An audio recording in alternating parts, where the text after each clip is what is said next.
All right. Well, on a crisp, cool November night, as we've finally come into well, not the final month, the second to last month of the year, we've got a brand new episode of From the Sidelines, episode 66, coming live to your eardrums right now.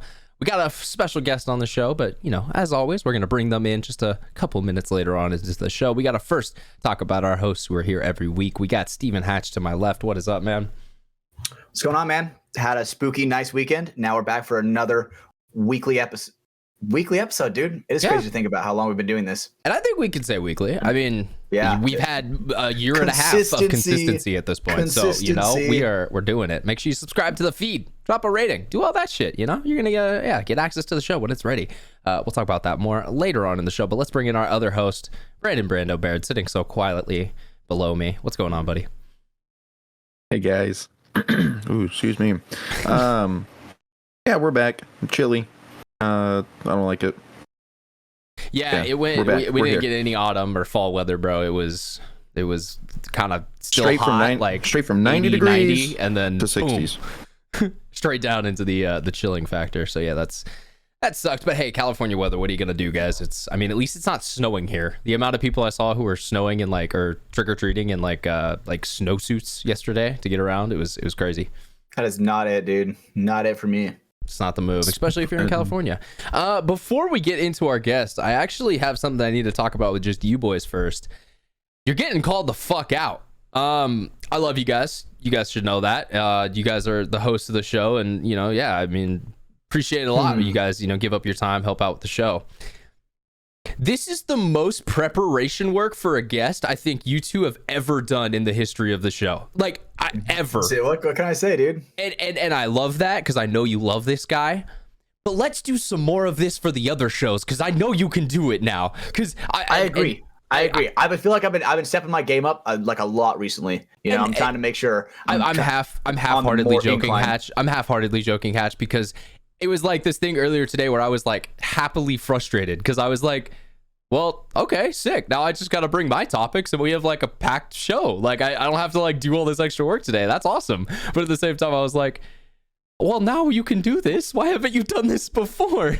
There's been one time that Brandon came in for his first ever show. He tricked us out of the gate. He came through with like a full page of questions and everything ready. Has never done it since, not once. So he's actually written some extra questions down. We appreciate that tonight. Same with Hatch. So we've got a great interview lined up for you guys. So yeah, I just wanted to call them out. Hey guys, appreciate it, love it, and like I'm like not really mad, but let's keep doing that. Dude, we're learning, bro. I'm slowly gonna learn how to edit a montage one day, dude. I'm learning how to edit memes right now, but slowly going up in the world. One day I won't have to be the editor, the producer, the host, and like 4 other hats. You guys can take over a couple of them, and I love that. At least I'm not social media manager anymore for the show. That's now Hatch. We're working for it. We're working for it. So Fuck yeah, slowly man. But surely. But yeah, guys, like we said earlier, this is episode 66 of the show. If you haven't checked it out and this is your first one, hey, appreciate that. Welcome on in. We got a cool little guest for you tonight. But before we get into that, like every show, we got to talk about our sponsors. Let me grab those real quick. Right behind me, we got NECTR Energy. We'll bring them on first. They've been second for the last couple of weeks. So NECTR.energy, that's where you're going to find more information about that. It's a little pouch. It's going to give you some energy, going to kind of pick up your day. It's got neurotropics and caffeine in it. It's a great product. Head over to, like I said, NECTR.energy/MafiaProductions to get some more information and see the discounts offered over there. There is a buy 2, get 1 free and free shipping as well if you use the code MafiaProductions. We'll talk about them more later on in the show. And we also got Liquid IV, hydration multiplier. You guys know what it is. You know what's up. They're going to keep you hydrated. They're going to give you all the great micronutrients, macronutrients you need to make sure your body's got a lot of water moving through it. You're going to pee clear because it keeps you hydrated. It's great. It's some lovely stuff. Oh, yeah. Use code Mafia_Moffitt at their website, which is liquidiv.com. Once again, code Mafia_Moffitt. That gets you 20% off and free shipping. So go check that out over there. We'll talk about them more later on in the show. Thank you, Liquid IV. All right. Well, that's all the formalities out of the way, all the gossip, all the chit chat. Let's bring in our guest, guys. He's been waiting so patiently. We got a fellow member of the DMG organization on the line tonight. I am outmatched. There's a lot of semi-pro players around me, but hey, I love it. Caden Spencer. Semi-pro. But let's bring him on in because Hatch so rudely interrupted his name there. So Caden Spencer, welcome into the show. How you doing, buddy? Good. How are you? Good, man. All right. Well, I mean, there's a lot to talk about. As you heard, our two hosts are chopping at the bit to ask you over 15 different individual questions that they wrote for you. So let's bring that effort in the following weeks, guys. Let's go. We hit those. Yeah, we hit those. There you go. There's your applause, boys. Thank you. Thank you. I needed it. I needed a sip of my coffee there, so that was what the applause break was covering. Behind the scenes. So, all right, called you guys out. Now I can get rid of that on my topic list. Let's get right into this, Caden. Explain who you are. How do you know these guys? How long you've been playing with them? Just kind of, little background about you for our audience out there who may not know you by name. Oh boy. Starting off, I'm 20 years old. I work at Chipotle. Next. My dog. Very important topic. Eligible bachelor, or fucking. Maybe. The forehead vein gives it away for sure. I'm dead. I've been playing paintball for, I want to say, at least 5 years now, and I've been around DMG for at least 3 years. Always been around these guys, but just started playing with them for maybe a year and a half or season and a half, maybe. Yeah, it was about halfway through last year, I want to say. Yeah, it was like the Chicago event and then the World Cup. You and was it just you? Because I think Logan already made the jump at that point. Logan was already there. Yeah, so I think you came up with, what was that roster move? Do you guys remember that? Oh, okay, I do remember. No, so we moved up this kid named Gabe. Huge mistake. We thought that he was like going to shine in practice, or he was shining in practice, right? But it came down to where he was not a tournament player, right? Was that 2 years ago? That was a while ago, right? But that was okay. One of those That's moves, why I was confused. I was like, "What's right, up?" Where right. He bumped up, at like I think maybe right after Logan, if not almost the same time. Okay. But Right, wait. So then, I'm a little confused. So Caden was he right after that, or what? How does that relate to him? So there was like the squad of Cadens, I guess you would say, right? It was like Logan, Caden, this kid Gabe, and I mean, you don't have to dox them because they're not even playing anymore. Whatever, right? But and we were like slowly moving them up because they were like slowly and showing more and more skill. And eventually, like we were like, "Yo, dude, look at Caden, he's killing it." Especially after they won the SAC event for D4 in XL.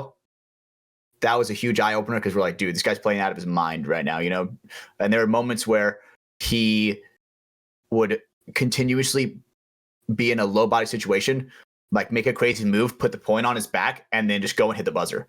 So Hatch, I asked you one question. That question was, what was the roster change that brought Caden up to Sacramento DMG semi-pro? Can we answer that question, buddy? Honestly, dude, we needed him, bro. Brandon, do you remember that question? That was it. Yes. Yeah, I mean... Let's go to Brandon. I remember, yeah, we needed it. I remember in Chicago, he came up in Chicago. I wasn't there in Chicago. And I think there was a couple of us that didn't go to Chicago maybe, and we needed an extra body. And then World Cup, I mean, I guess he proved himself enough in Chicago to keep around World Cup, to fully stay on the team. And then, then you've just been on the team since last year, since the last two events last year. Yeah. Mm-hmm. You pulled a real goddamn lefty moment there on me, Hatch. Jesus. My bad, dude. We were going places with that, and none of them were what I needed. Because all of that was to set up, okay, so you've been on semi-pro for about a year and a half now. You've been playing with the team. That's awesome. But where did you start at? What was the first organization that you played with? Oh, great question. Ooh, so first organization I played with was actually Gray Area. Gray Area? Back here at Midway. I've heard of that. Yeah, okay. That was they play some other, regional tournaments, but kind of Northern California area team. I guess they're more in the Midway is that's closer to like Bay Area, I guess. So what, like East Bay area? Like I don't know exactly where that field's at. Just 45 minutes down I-80. Okay, so Caden doesn't either. Solid. How many times did you drive yourself there, brother? Where we play. You missed my question. How many times did you drive yourself to practice out there? Up to SAC or to Midway? To Midway. All the time. All the time? Okay. All right. Sounded like you were getting dropped off the way you did not know where the hell it was. Not paying much attention. All right, we love it. The dead air so far. It's been great, guys. Love the show. Love the show. Let's keep the fucking energy. We're good. Up. We're good, dude. We're good. All right, cool. So Richmond Gray area. That's where you started out. From there, so you were playing at Midway. What was the transition of you then? All right, I'm not going to play at this field anymore. I'm going to come up and kind of spend some more time at Capital Edge, even if it's with DMG or not. So I won't get too far into details, but there was drama back at my old field with Midway, and then also just saw the tryouts for DMG. Obviously, they were a big team back when they were pro, and me, Logan, and Gabe wanted to go try out for that team, and so we did, and that's when we came to DMG. Okay. Yeah. And so that was kind of the group I guess I first like noticed you with. You know, you guys were all three kind of hanging out and always around the field together, playing together. So, okay. Yeah, makes sense. So you guys came up together. You started out D4 with DMG, or did you start out D5? D5. It was D5. So you really, I mean, you've come up all the way from the bottom with this, you know, organization so far. So I guess, you know, how's that experience been? Kind of not only seeing how it's changed over the years, but also, you know, how you've been, you know, kind of a part of that change coming from the very beginning parts of it to now the top team in the camp. It's cool because everybody brings like each other. Everybody wants each other to get better, and there's most of the time there's either like a pro player or a coach that's always there to help. So just being in that environment with people that also want to get better, it's super easy to just get better at the sport. Completely right. Great, you know, yeah, good facility. I mean, and that's kind of a big thing too, is there is always the random pro guy from another team who has spent time playing with DMG or who still lives in the Northern California area who will, you know, who will come out for layout weekend. You guys, maybe a couple, well, I guess last weekend would have been the weekend for that. Like, I know there's always that like random group of guys, like the Ironman guy, you know, J-Bo, that dude, I kind of know him. There's also, I think, Tim, you know, Russellback, I think one of those dudes, maybe Archie. Actually, every once in a while, like Queasy will come out. These couple pros, you know, yeah, don't really know them very well, but yeah, every now and then they'll come out to the field and yeah, sling some paint. So that's always kind of a cool opportunity, you know, if you're just going out there for like a D4 rec day and all of a sudden, you know, you're playing a 5-man of active rostered pros. Like yeah, a throw together pro team basically. Yeah, you know? it's okay. So, we're gonna learn, or we're gonna get shot a lot. It's like even if they have no chemistry at all, they're still gonna be super good. You know, so it's kind of a cool opportunity. Yeah. Yep. And the rare time that we'd be able to get spins against Impact. You know. Yeah, when they came out up here a bit more, and yeah. And I know like you guys, even the D3 line, you got a couple times against Dynasty and stuff like that. There was a couple practices where they, you know, just all right, yeah, throw you guys in for a point. Let's, you know, see what happens. Yeah, I don't know how well those points went, but hey, sometimes they weren't. Sometimes they were a fucking slaughter. Not even gonna lie, but sometimes we humbled the Titan. Not even gonna lie, there were times for sure. And that's good. Maybe that's why I throw one of those games in of like, all right, guys, remember, paintballs can hit you. Like, it doesn't matter who it is. Yeah, and then they're like, damn, all right, every point we lose, running laps from now on. You know, so it makes us try a little bit harder every time. For sure, man. All right, so you're now, you know, with the team for a couple of years, playing on the D5. You're coming up. You guys win D4 NXL SAC. Talk about that experience. How was that? That dude. So I think that was one of the newer NXLs I ever did because I originally did Vegas. I think besides that, maybe Cup. So that NXL was another big tournament for us, and dude, that was a hard event. Like coming out and seeing all these teams from out of state, and like actually having like a official like good set team, like just playing a tournament. Yeah, well, and it was kind of funny too because it was, you know, literally at your home practice field, so it's a hometown. You know, it's like the most home field advantage you're ever gonna get for a national paintball tournament. Like that just doesn't happen. So yeah, no, it was kind of a comfortable situation. You were able to come in and, you know, show the other team what's up. Do you remember any of the teams you played against in that? Just Cyclone, and that was it. Cyclones was the one. Yeah. So that's kind of funny too that, you know, then they were coming up and playing semi-pro this year. But that's news in of itself that whole team is has, you know, kind of kind of falling apart. I want to say, I don't know the right way to say it, but yeah, it's been a whole thing going on in these last couple weeks or so that I've been hearing rumors about. But not to share their dirty laundry, because I don't fully know how much of that's public. Let's go next to you guys win that event. How did you then? So from that, obviously, like Hatch was saying earlier, that was when he started to notice. I don't want to say notice you, but like obviously knew you, and we're talking to you at the field. But they were like, okay, damn, we're gonna start scouting this kid a little bit. Maybe we're gonna bring him into the family and start to have him get reps with us. Maybe this is kind of a good thing too. What is your side of that, Hatch? Watching him win that event, what was it that you saw from that play? Because obviously, they win an event, but there's obviously, like, do you get what I mean? Like, there's guys who are the MVP of the event, and then there's guys who are just on the team who win the event. Like, there is still a difference in the team and the team members who are going out there. Right. So, continuously, and right, obviously, I would watch him practice every weekend. Right. So there were continuous times where he would, for his team, step up and be a leader and be like that lighthouse for his team when, dude, they were down point, shit was looking dark. And he's like, dude, guys, we got to stay composed, keep it going, make sure we come back and win. And where he would put an entire point on his back, run down, kill 3 guys, hit the buzzer. And it was just, it's like, dude, how can you not, keep an eye on a kid who's going down, just, stitching people up in the ear. Mm-hmm. So that's aggression, my whole thing about aggression. It. And especially this is one thing that I kind of want to convey with Caden, especially since we're talking about the SAC event. So tell me about that Sunday morning, Caden. How right before you guys played, how was that mindset right before? Like right before you about to play the finals?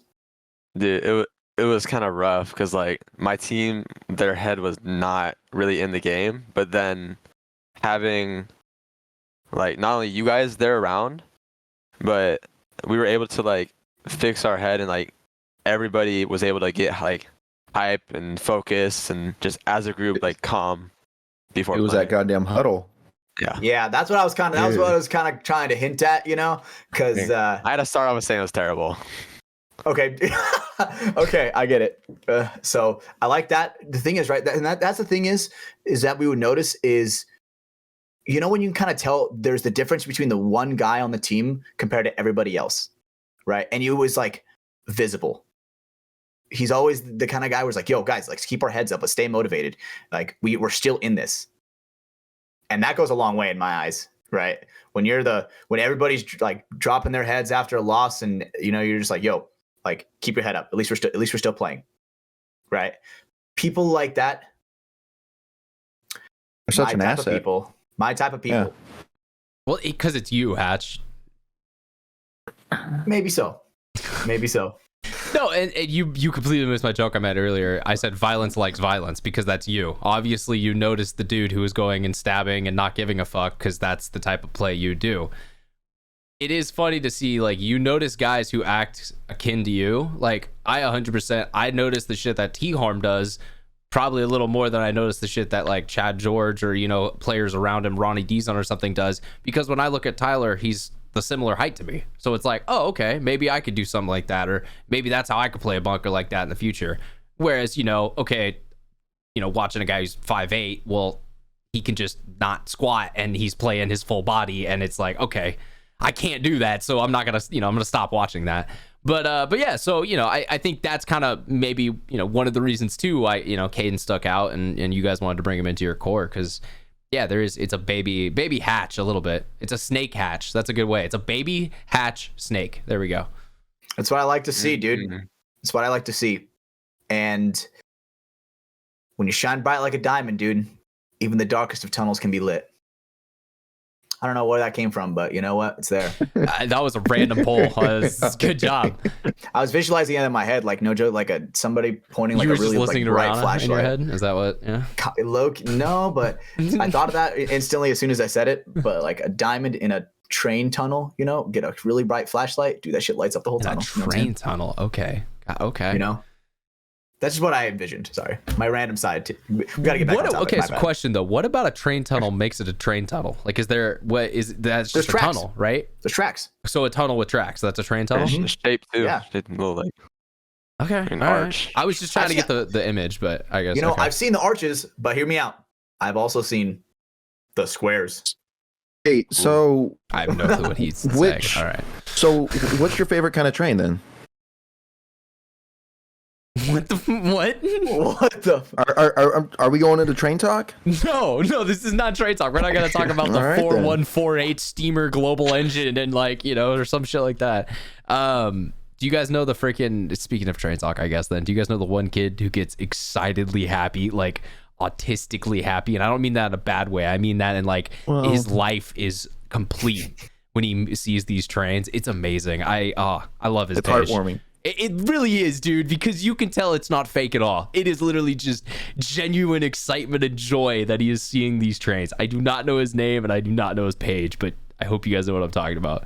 He wears a 360 camera on his head and looks down at himself. It's fucking amazing. Big ass nose on the front on the screen. The fact Hatch hasn't seen this is actually crazy. Now I'm like, now you lost me. I thought you were going to say someone you knew. No, this is a legit influencer who, he loves trains and he goes to spot old famous trains that they bring out every now and then, and he knows them by name, dude. Yeah, it's crazy. No way. Damn. I hope this does not sound like I'm making fun of him because I'm actually jealous. I wish he likes trains the way I like paintball. Dude, I wish I had something in my life that brought me he likes this trains a lot more. Utter you know joy. What, you're probably right. I don't know how paintball guns work. I know you love paintball, Hatch, but you just have to see it. It's just pure joy. And you can tell it's not fake. It's just a dude who's feeling very fucking happy. So hell yeah, shout out that man. Sorry, that's train talk for this week, ladies and gentlemen. Train talk. Here we go. Yep. Wait till next time. Wait till next week when we'll tune back into train talk. Yep. All right. Well, coming back to Caden. So you got picked up by the boys because Hatch saw himself in you. He saw a little Hatch inside Caden, and that's take that as you will. But Spectrum. You're coming onto the team. You're jumping up this year almost more, I guess, than the other guys because you guys were playing on the D3 line. You got two events under your belt. And then, you're going to Sunshine State this year, going to play the semi-pro division. Kind of, how does that feel? That does feel like a very quick transition from playing D4 to semi-pro in less than a year's time, essentially. Yeah, it's a very big jump. I'm all for it though. I think it's a big step up, but it's definitely a challenge I'm trying to take over. That's what I like to hear.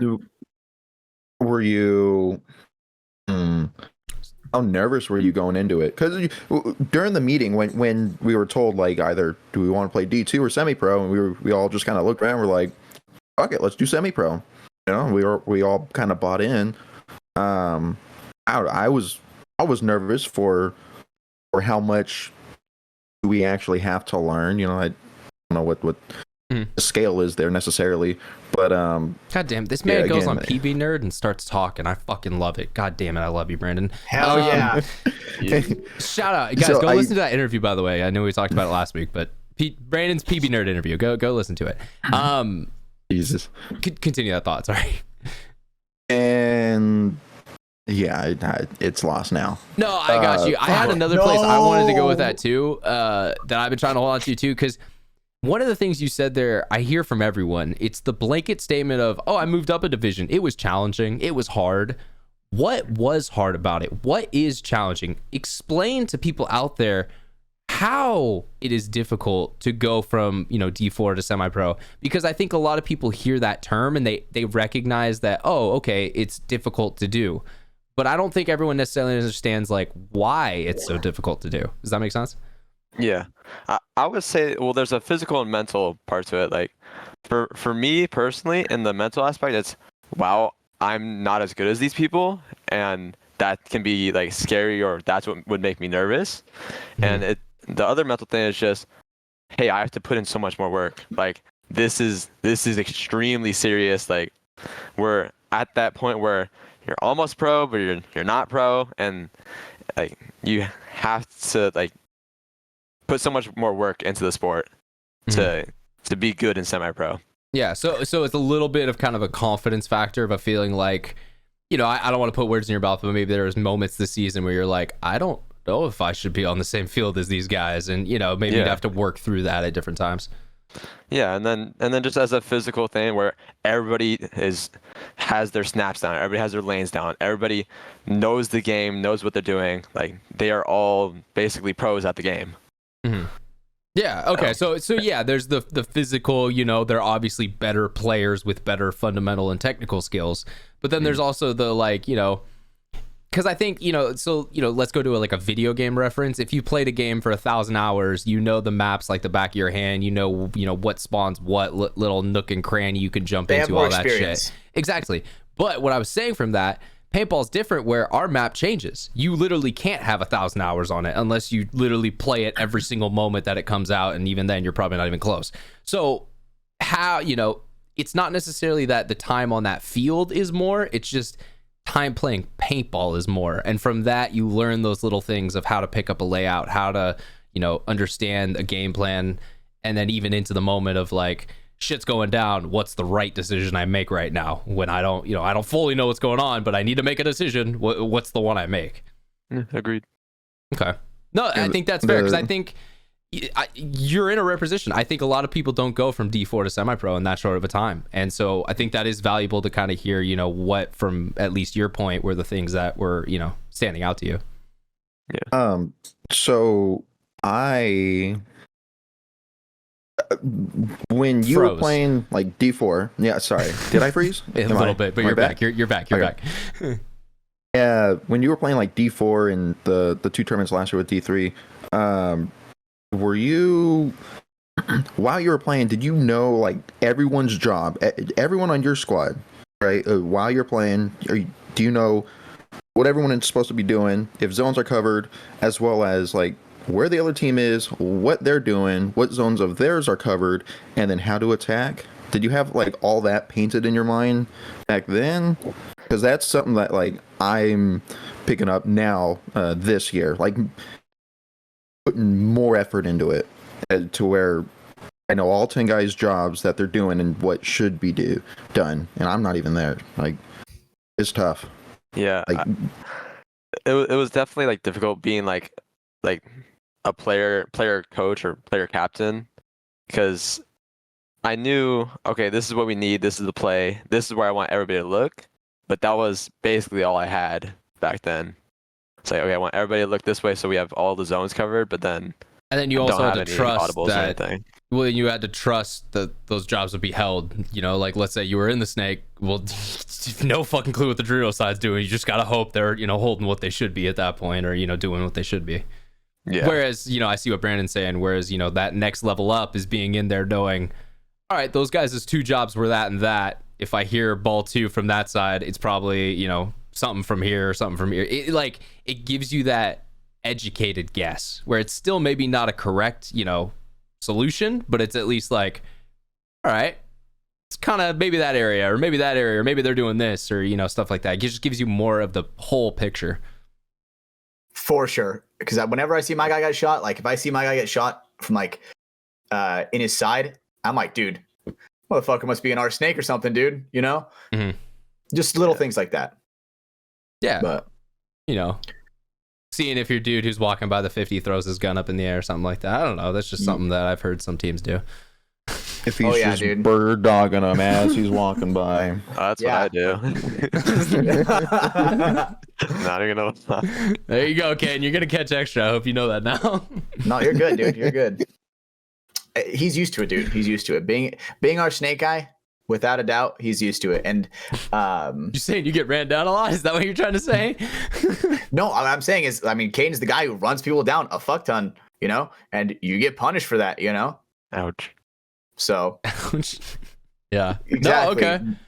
There are times where you are the axe, and in that moment when all their axes are pointed right at you. You know what I'm saying? There's a time when you're the hammer, and there's a time when you're the nail. I think that's a very good quote there. Okay. Very much so. I was enjoying his analogy better.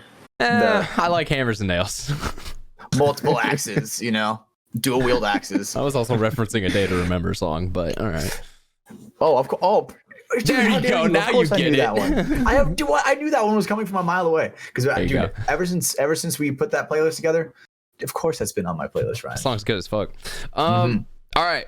Well, so Caden, you talked us through a little bit of the mental stuff there. Obviously, the physical side, you can go out to a field, you can practice your snapshot, you can do drill days with your team, you can do isolation drills, you can do, 3-on-3s. Like, you can work on those things. Obviously, it takes some time. That's things that are going to be a linear progression. It's not just going to you're not just going to get all of a sudden really better at, off the break shooting in a weekend, but you do it for 6 months. All of a sudden now you're, a lot more dialed in, exactly where to put your balls and stuff like that. So let's kind of transition this into, the World Cup layout dropped today. We're recording this on Wednesday. We're actually a day behind because of Halloween was yesterday. And I do have some stuff to talk about from Halloween weekend. We'll talk about that later. But so, let's say, you're looking at the World Cup, layout as it is now. What are the first things that you're kind of taking in as someone who's now starting to look at semi-pro paintball in a different way? Well, originally back when I was in the lower division, I'd be like, okay, what is my side? What is purely my side good at? And looking at the layout now, it's like, okay, like Brando was saying where he knows everybody else's job, I'm also looking at, hey, what is the strong suits on every single side of the field? Mm-hmm. Okay. So it's a more rounded approach. I can't speak. A more well-rounded approach, you'd say? Yeah. I'm just looking for, bunkers that would be strong and also anchor spots. Trying to figure that out. I could sit here and just not say shit for 30 minutes and not have a flub either. I mean, I could do that. No, you're good. You're good. Fucking, god damn it, bro. Fucking, Jesus Christ. So fucking, all right. Just I don't know. You're looking at spots that that you could get maybe into their snake, shoot their Dorito guy out on the side, or you also see where you get shot from. See where you get shot from. If there's any blind shots that you could just pop up in the Snake 2 or something and just throw a blind shot over and get a free kill. I like that shit. I look at the geometry. I'm not even gonna lie. The first thing I do, I look at the geometry of the bounce shots. Right. I'm like, if they're in the 50 snake, where can I go to a normal spot that's not too hard to get to kind of put some pressure on that guy without him really being able to shoot at anybody. That's like my thought. Well, they're home, obviously. Well, if I want to pressure the 50, I'm just going to go to their home, and then yeah, he just got his back. Rule number 1, dude. If you just run through, you just never get hit. No, just don't act like you're hit. I guess that's maybe better advice. I don't know. There's a nugget of something there. Yeah. It'd be kind of funny. Imagine someone runs through and is like, oh shit, trying not to get hit, moving out of the way, acting like they're hurt, and just walks up and hits the buzzer. Think that would ever happen? So a dead man walk, kind of? Kind of. An injured man walk, more like. So Alex Frazier's Kane, but he's actually I snapped my ankle, and then base. Yeah. Dude, I don't know if that'd work. Let's be real. I'm not even gonna lie. I see a guy limping through the field. Everyone gets shot. Yeah, if I see a guy limping through the field, he'll catch one. He's getting 1 or 2. Yeah, at least, just gotta confirm. You gotta confirm the kill for sure. It's kill confirmed. You gotta pick up the tags, and then you can move on. Exactly. The Hormesis tags. I was talking about COD, but all right. Same thing. Same, but different. Same, but different. We're just not on the same fucking track of consciousness tonight, but whatever. So, all right.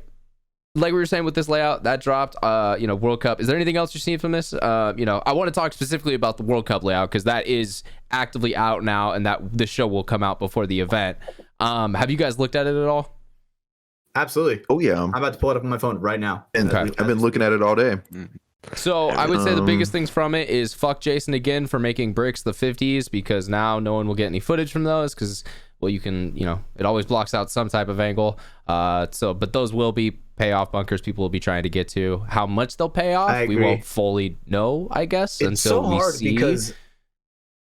Go ahead, Ryan, my bad. No, I was just going to say until we actually get on a field and see, because there is always that, all right, it's a big bunker and I can definitely live here, but what do I get? Do I actually get a kill here? Do I have to keep going before I can start to pick people out of the snake side or stuff like that as well? Yeah, and I think that it's kind of a give and take, especially with like we were saying, Ryan, with the wedges and bricks in the 50, because it's like if they're too far in the back, that just makes the layout so painfully slow, right? Because there's just like it's a fortress back there, and people can just hide. Yeah. You know, if I remember there was one event with the brick back 7 center. mini walls. I don't know. Maybe that's something we could fix. But that was fun. Oh no, I see what you're saying, Hatch. I'm saying maybe this is the whole reason why we're having these layouts that are either like they suck to film and they're fun to play, or they're just slow as all fuck, because it's like you have to put these bricks somewhere, and most of the spots they go, it kind of just adds not chaos, just more like control paintball. Like that was the thing with the wall. Yeah, you had the wall, but that was the one like big shutdown bunker that took up a lot of space and was like you can't see visually past, and just was a hindrance, if that makes sense. Yeah, and the thing is with the wall, I don't think they utilized it enough. Like they didn't even turn it like sideways, like that towards would have like been long really ways. cool. Yeah, like that for one event insane, where it right? splits off the like two sides almost. So now it's like they didn't even utilize all of its power. They utilized like 2/10, and it's like, bro, we could have done so much more with that. Because I remember at Capitol Edge, not even that long ago, I think it was in the off season, randomly someone pulled out the wall. And I'm just like, bro, what is happening? I think and it was Marv did, or city. Someone. Yeah, it was also super deflated too. Like it was a really bad so condition one. But yeah, that's paintball past at this point. Like 10-man and 7-man before it. It's a part of the, I don't know. It's part of the I'm archives. glad I wasn't playing with that. God, the amount of times I wish you guys would say something and bail me out from trailing off from a sentence, but I just have to keep coming up with random words in the sentence because no one actually wants to talk in or say anything or interrupt me. Literally, like what is happening right now as I'm saying this. I thought I was legitimately being rude earlier. I thought I was like, oh fuck, my bad. I thought you were trying. I thought I was being rude. No, you're fine. There's just been a lot of times tonight where I'm like, I know you, because here's the thing. I know you guys have multiple written questions down, and so that's why I'm like, all right, you guys want to say them, but yep, say less. All right, Caden, on it. Here we go. All right, my friend. So dead air, podcasting 101. You don't want dead air. If it's moments where shit's silent, people are gonna tune out, like they are right now. Yep, there we go. You just gotta keep it going. All right. So, what would you say is the biggest difference between the teams you were on coming up compared to what you're on now? Like, what would you say is the biggest difference on the field? On the field or off the field? I guess both. Why don't you hit me with it? Oh, off the field, definitely mindset. Like this team is all about getting better, all about winning. Yes, we have fun, but we aren't goofing around. I agree. And I think it's like to the point to where we still have fun with it and goof around. I mean, we literally dressed up on Halloween, like Woody and Buzz. a week before the layout drops, we dressed up as Woody and Buzz. A lot of people did, though. I would agree. And it's like, man, if you don't, you're a fucking weenie, straight up. Come on, man. You said a different sentence a couple days ago, but all right. I sure did. But, so what would you say is, so the mindset is the biggest difference you would say off the field? Off the field, yeah. Okay. What's the biggest difference on the field? On the field, well, this is a personal thing. I feel like I can trust everybody. Like you guys have my complete trust when I'm playing on the field. Hell I think that's brother. the biggest difference for me. That's a good point. I think there are a lot of teams who don't have that, right? Where they'll be like, oh, dude, this guy's playing behind me. Hell no, I'm watching my wire, And I think that's a big threshold to cross, especially when you haven't been playing with us for, too long. You've been playing with us for a season and a half now, to where, I think that's a pretty short amount of time to get a lot of trust in a lot of people, at least for me. So, I'm weird like that though. But so what is the difference? Not just that. So what is the You're absolutely right, dude. You're I'm just gonna right. say it, but I still love you. But thank you, bro. But Caden, what would you say is okay? So, man. So what would you say is like the main reason why you come back to paintball? What brings you back? Ooh, it's the babes. Totally. The babes. That's my answer. Amen. Babes, dang, you really put me on the spot with this one. Well, I kind of like to think about like why I originally got into the sport, which is that it's kind of like a unique sport in itself. You wanted to play COD in real life. Amen, brother. I knew it. The speedball Bravo field. 6 going dark. Speedball field at Capital Edge, Modern Warfare. But yeah, I mean, it's a unique sport. I love the game, and it's I don't know how to. Yeah, well, we'll come back to this. I'll think You can about be it a bit more. vulnerable. It's okay. This is a safe Yeah, you're space. good. Dude. You can be vulnerable. I bro. just don't. There is something, but it's like there's so many like different things that like I like about it, and it's just like it's something I just want. I want to come back to the sport every day. Like I can't put my tongue, or I can't put. It's an addiction, bro. It's an addiction. Yeah, it's an addiction. That So, works. I It's get a it. I'm decently addicted. healthy one. Fuck. For sure. I mean, your wallet, not people- really. Yeah, but for like, There- physical health, team building, yeah, it's it's a good one. Oh, dude, so good with that. Yeah. You just pay a lot of money sometimes. You're just you in know? debt constantly. But luckily, if you get good enough, it makes it cheaper. Yeah, if you become one of the top 100, then maybe you can get a marker to play with.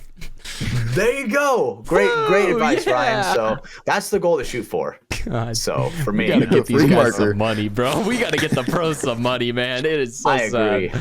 Oh I god, agree. But that's a different conversation though. okay, here we go, Caden. You ready for this one?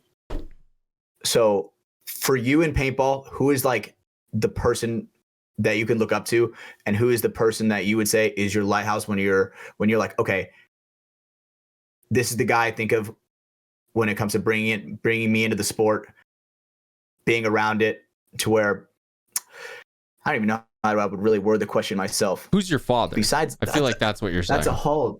That's a hard reference to make without making the lighthouse analogy, which I don't know if you've heard about that one, Caden, but where it's like, where it's like you're in a dark train tunnel. You know what I'm saying?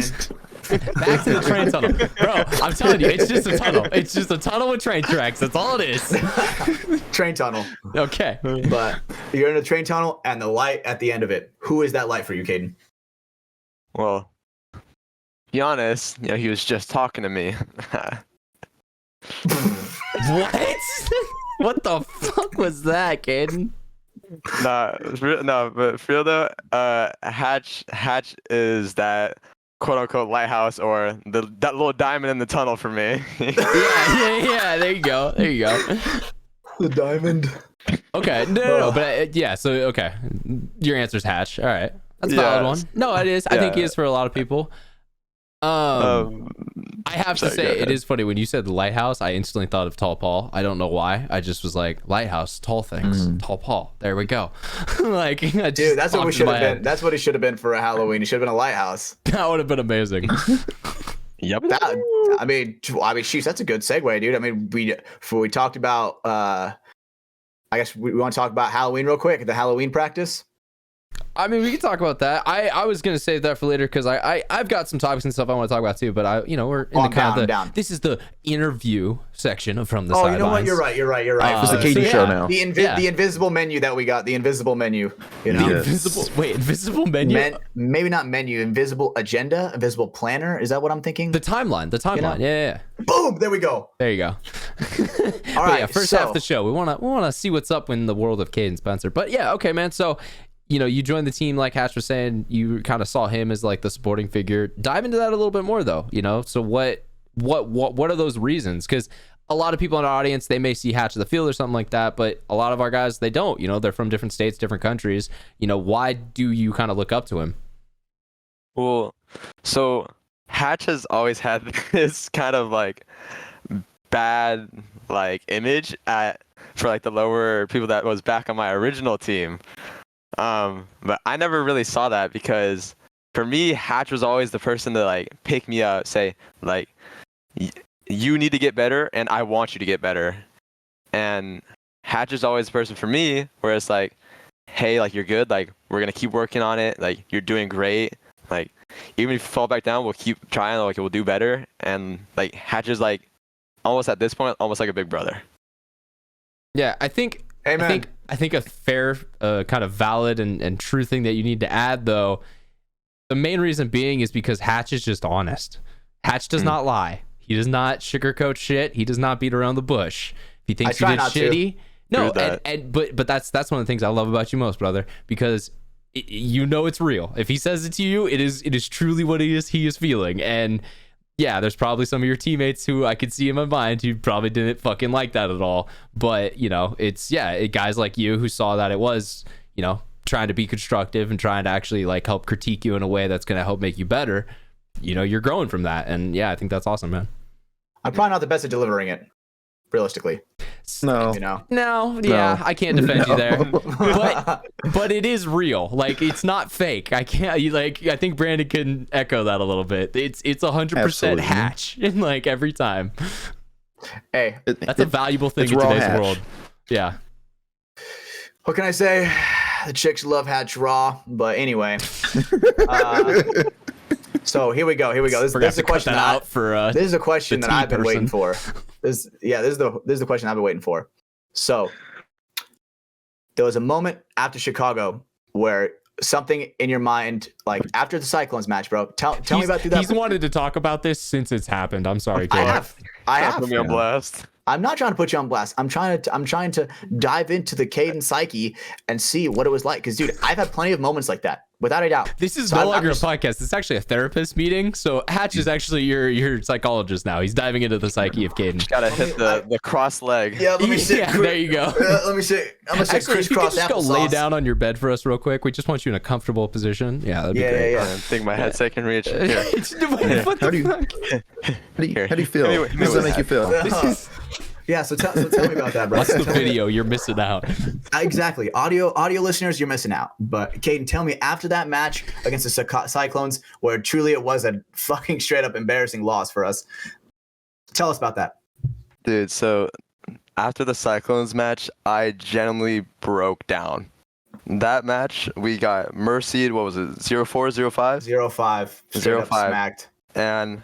And honestly, majority of that match was my fault. Like, I was not playing 100%. I was playing like cowardly. I was playing just not my best paintball. Break your back, buddy. You can sit in your I'm chair. falling. It's okay. I'm falling. Come back. You can come back. Come back. Yeah, I was not playing good at all. And after the game, I instantly knew I let my entire team down, and I was getting hammered for it. And I mean, just, yeah, after that game, I completely broke down. Dude, and the thing is, it's so relatable. I've had moments like that, dude, plenty of them. There are times where, dude, the loss is just so fucking unbearable at that moment where you're like, dude, what the fuck? It's like one of those ones where it's like, fuck, dude, do I even continue this progress that I've made? You know, like it's a big wake up call for a lot of people. And I think for you, Caden, because I remember I went off with you and we had a little separate conversation, right? And one thing that I would like to bring up that we talked about is, you know, like the weight of the team, right? When you feel like you let them down, having the entire weight of the team on your shoulders, it's good. You embrace it. You want to make sure it's like, dude, when I go out there for my team, my boys expect me to get it done, right? Just like how Caden, when you step out there, I'm like, dude, I don't got to worry about the snake side. Caden's on it, right? Yeah, So I agree with that because I know going into the following game against Padres, the one thing on my mind was this entire game, how it will be played is all dependent on Caden. yeah, I was just Like, that's playing over and over in my head. yeah, and it's a good point because right on that last layout in Chicago, it was snake heavy. It was definitely snake heavy. To echo something I think we said in the recap show for that event, when we were talking about the Padres game, that was one of the things we said that was different was Caden turned it back on, and you didn't in the first game, and unfortunately, if that happened on that layout, you weren't gonna win. Like it was just one of those layouts. Your snake's got to be active, and if he's not, sorry, kid, someone else is gonna need to make like an all-star style of play to win that point back. So that was definitely something that even as a third-party member who I wasn't in the huddles, just from the gameplay on the field and your body language on the field, there was more emphasis of like, fuck, I'm snake one. I gotta go fucking play my job, like Yeah, maybe I wish I could be a 2 or something else, but right now I'm Snake 1 and I gotta go fucking down there and I gotta go, play hard. And you did, and turned it up. Exactly. Be an axe. And let's be real. Exactly. Let's be real. Against a kind of more scary opponent too. Like, those Padres are gonna bring it. They're not gonna. Those guys are a good team. They've been playing semi-pro for a long time. And they're not gonna cushion any punches. Like just like if you're playing a Fit or a Camp or a Killers or any one of those guys, they're gonna bring the weight when they can do it. And so that is kind of a spot of bravery to have, to be like, fuck, all right, I gotta go run to that sword now, let's fucking do it. Yep, exactly. You're just diving face first on their sword, but you're getting at least with one guy. You're like, that was my job, I traded. I'm you're with me, and you slay him.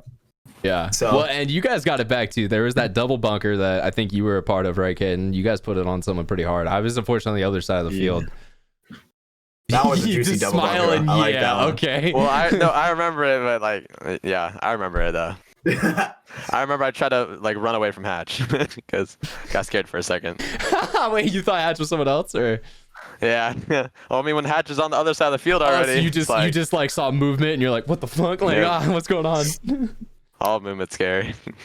Without a doubt. But Caden, I just want to say, dude, one thing before we continue more questions, that I just want to say, I appreciate you, bro. I respect the grind that you've always made, and I'm glad to call you my teammate, bro. Seriously, you're a great guy on and off the field. So that's just one thing I want to convey really quick to let everybody know. Caden will always have my vouch for everything because he's a freaking beast. Even if he's in the wrong, I will always pick his side.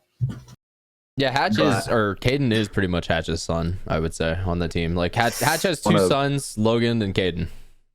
And they're both, they're both ironically around the age of 18, and it is kind of weird. Now. 20 now. Little. Yeah, but they were both around that age when you first brought them in. There are some weird questions there. We're gonna skip forward past it. We don't want to get into any sticky Jared Fogle type situations. Hey, we got to get these kids good somehow, brother. You know what I'm saying? Yeah, we got to groom them up. It is we'll wait for the statute of limitations. That's a very good point. Yeah, but back in Chicago, it was. We'll say it's give you credit for stepping up, for realizing that there was something different you could have done to really help out the team, and then turning it on for that last game. I feel like some guys can realize that, but are going to be down on themselves the whole time. I'm not saying anyone on our team. It's just in general, just people in general. I give you credit for that though. Yeah. Some people will straight up sulk, pout, be by themselves, and just be and just take it the complete wrong way. And I thought you took it like a champ. You were like, dude, took a big old deep breath. It was like, man, all right, back to the chopping block. And you were in that shit. And a lot of people, I think some people will hold grudges, and be like, oh man, this guy fucking yelled at me. That motherfucker thinks he can just get away with that, And had a pep talk from Hatch. It was all good. I think it's very much the difference in, I don't want to say pro because that's a term in our sport, but an experienced player or an experienced person in anything versus a dude who's still learning their way is how they can bounce back and then show no fear. Let's say, I don't know, take any pro Snake 1 player. I'm just thinking of guys like Archie, Chad, freaking, I don't know, throw Keith a guy Brown, in. Yeah. Caden Spencer. If let's say a team is keying up on them, they get shot a couple times off the break because they have a good shot on them. Every time they get in, they're just getting shut down. They can't move. Well, the next game, they don't play scared of that happening again. They play no, I'm going to go back out there and I'm going to insert my will again because that's what I do as a premier Snake 1 player or as a premier, Dorito attacker. And I think that was kind of a small level that you took towards that with that return of all right, this sucks. I got a gut check. Let's go, let's go back out there. And we've harked on that moment for a long time now, but I think that is, that's an example of what higher tier players do. Even if they have a bad game, it doesn't make their whole day bad, because paintball, you're going to play more than one game a day.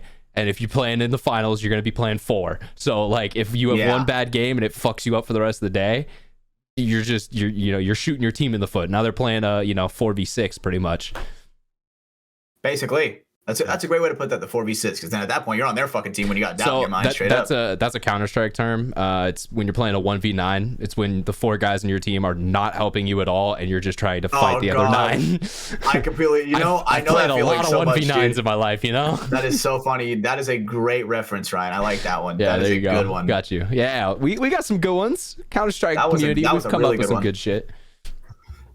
Dude, who knows that shit? Who knew that shit could transfer over to paintball like that? That was pretty good. It really does. 5v5 situations, bro. 5v5. Same. All right, Caden.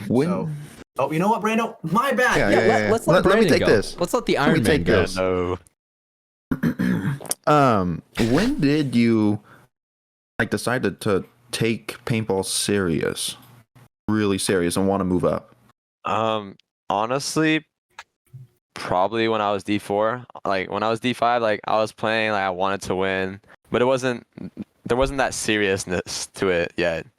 But I think as soon as I got to like that D4 level, I was like, okay, like let's start pushing for D3. Let's start pushing for like a first every single time. Let's start getting really good at the sport. And now at this point, or even before this season, did you think about possibly playing pro? Going that far, or just going for as far as like the team will go, kind of thing, as far as it'll take you? Yeah, I mean, of course, like it could be a dream to like be pro. Like it was a dream, but for me, it was always like, hey, like I want to keep playing. I want to keep pushing myself, and as long as I put in the work, I'll keep getting better. So I didn't like set the stone for, hey, let's go pro. I was like, hey, let's keep getting better every single day. And if it takes you to pro, then so be it, kind of thing. Yeah. Okay. That's a good way of putting it. Kind of, yeah. Just trying to like compete at whatever you think the highest level you could was. At least have that personal satisfaction of being like, all right, like I may not naturally be a pro, but fuck it, I made it to D2, or I was filling in things, but whatever, that goal ends up being. Hell yeah, made it to Tree Man, baby. Fuck yeah, T2, baby, let's go. Dude, I wish I could play T1. That shit looks so much fucking fun. Yeah, it's called sandbagging, bro. That's one. No. That's just smurfing. That's literally you killing 3 kids who don't know what they're doing. That's what that would be. Tell me I'm wrong. Don't get me wrong. I love my 3-on-3 drills. So okay, but again, playing 3-on-3 versus your semi-pro teammates is different than playing a 3-on-3 versus T2 players. I'm running highway every time. Yeah, there you go. Running highway every time. They just forget the inside exists. But and the thing is, my favorite thing about that is, I remember, no joke, not really T2 related, but I remember watching Caden while I was reffing, from D5 going up to D4 and like seeing him cross that threshold. Like I've been watching him for a while, right? And so, God, you really have been grooming this kid. Dude, it is. The more you talk, the more we're like, yeah, years ago, I found Caden in his elementary school. I've been watching this boy back when he was 16. Yeah, same thing with Logan. I got the double pickings. Stop speaking, bro. You're just low hanging fruit, bro. General who's writing a case against you currently. But look at them; they're fine now. I'm about to get an email. Be like, tell me about your experience. Yeah, you groomed him. You groomed him right. My guy, Brando. I don't know Brando's if that sentence is allowed, but okay, we said it. Oh shit. Well, all right. You guys had a couple more questions. I know. Let's start to wrap that up. It's been about an hour or so with our boy. We had some other stuff to talk about, obviously, but yeah, let's. I know there's a couple more that you guys had. Yeah. All right. So, Caden, call someone out right now. Who's the semi-pro team you want to beat the most? Padres. All right. That's what I like to hear. That's a good one. So I'm right there with you, man. Oh. I was just about to say that. Mine's up there. But man, dude, we have not played fucking fit once, bro. Fuck, man. I think we have to make Sunday to play. Begging for it, bro. Fuck. Actually makes you so annoyed, not even gonna lie. Let's become officially semi-pro. Let's also be real. Fit is undefeated on Sundays. They're I really know, good on Sunday paintball. It's kind of crazy. I'm trying to play them at their absolute best. They've lost on Saturdays. They've lost on Fridays, but Sunday paintball, they're fucking good. And that's where I want to play them at, dude. Is their best. I want to play them at their absolute best. So yeah, it's gonna be a test. You know, I mean, we played Blast Camp. We played good. We played good against them. I mean, good. That's it. Nothing more, nothing less. We went toe to toe with them. So I think that on a good day, we could definitely go toe to toe with PB Fit for sure. And that's my goal for sure. All right, Caden, did you feel like? Did you? How do I want to phrase this? Hold on. I think I know where you're Did you going feel with like this, actually. us? Yeah. Do you feel like us as a team came away from the Blast Camp game as like a moral win essentially for taking them into overtime? I think obviously we were defeated because we lost, and I think we had a lead and we lost it. But I think morally, yeah, like I think it was that boost for hey, like we are toe to toe with the second best team in semi-pro. Mm-hmm. And I think it was I think there's goods and bads to it. And then I feel like us taking that moral victory and then going into the next day and just kind of coming out flat. Here it is. I don't know what your thoughts on that, but I don't know. I just don't want to say like it was just you necessarily. But most of it was. I took that shit as a fat ass fucking L. That's how bro. you could tell they're fucking teammates, bro. I took that shit as Brandon a would never huge say L. that to another guest.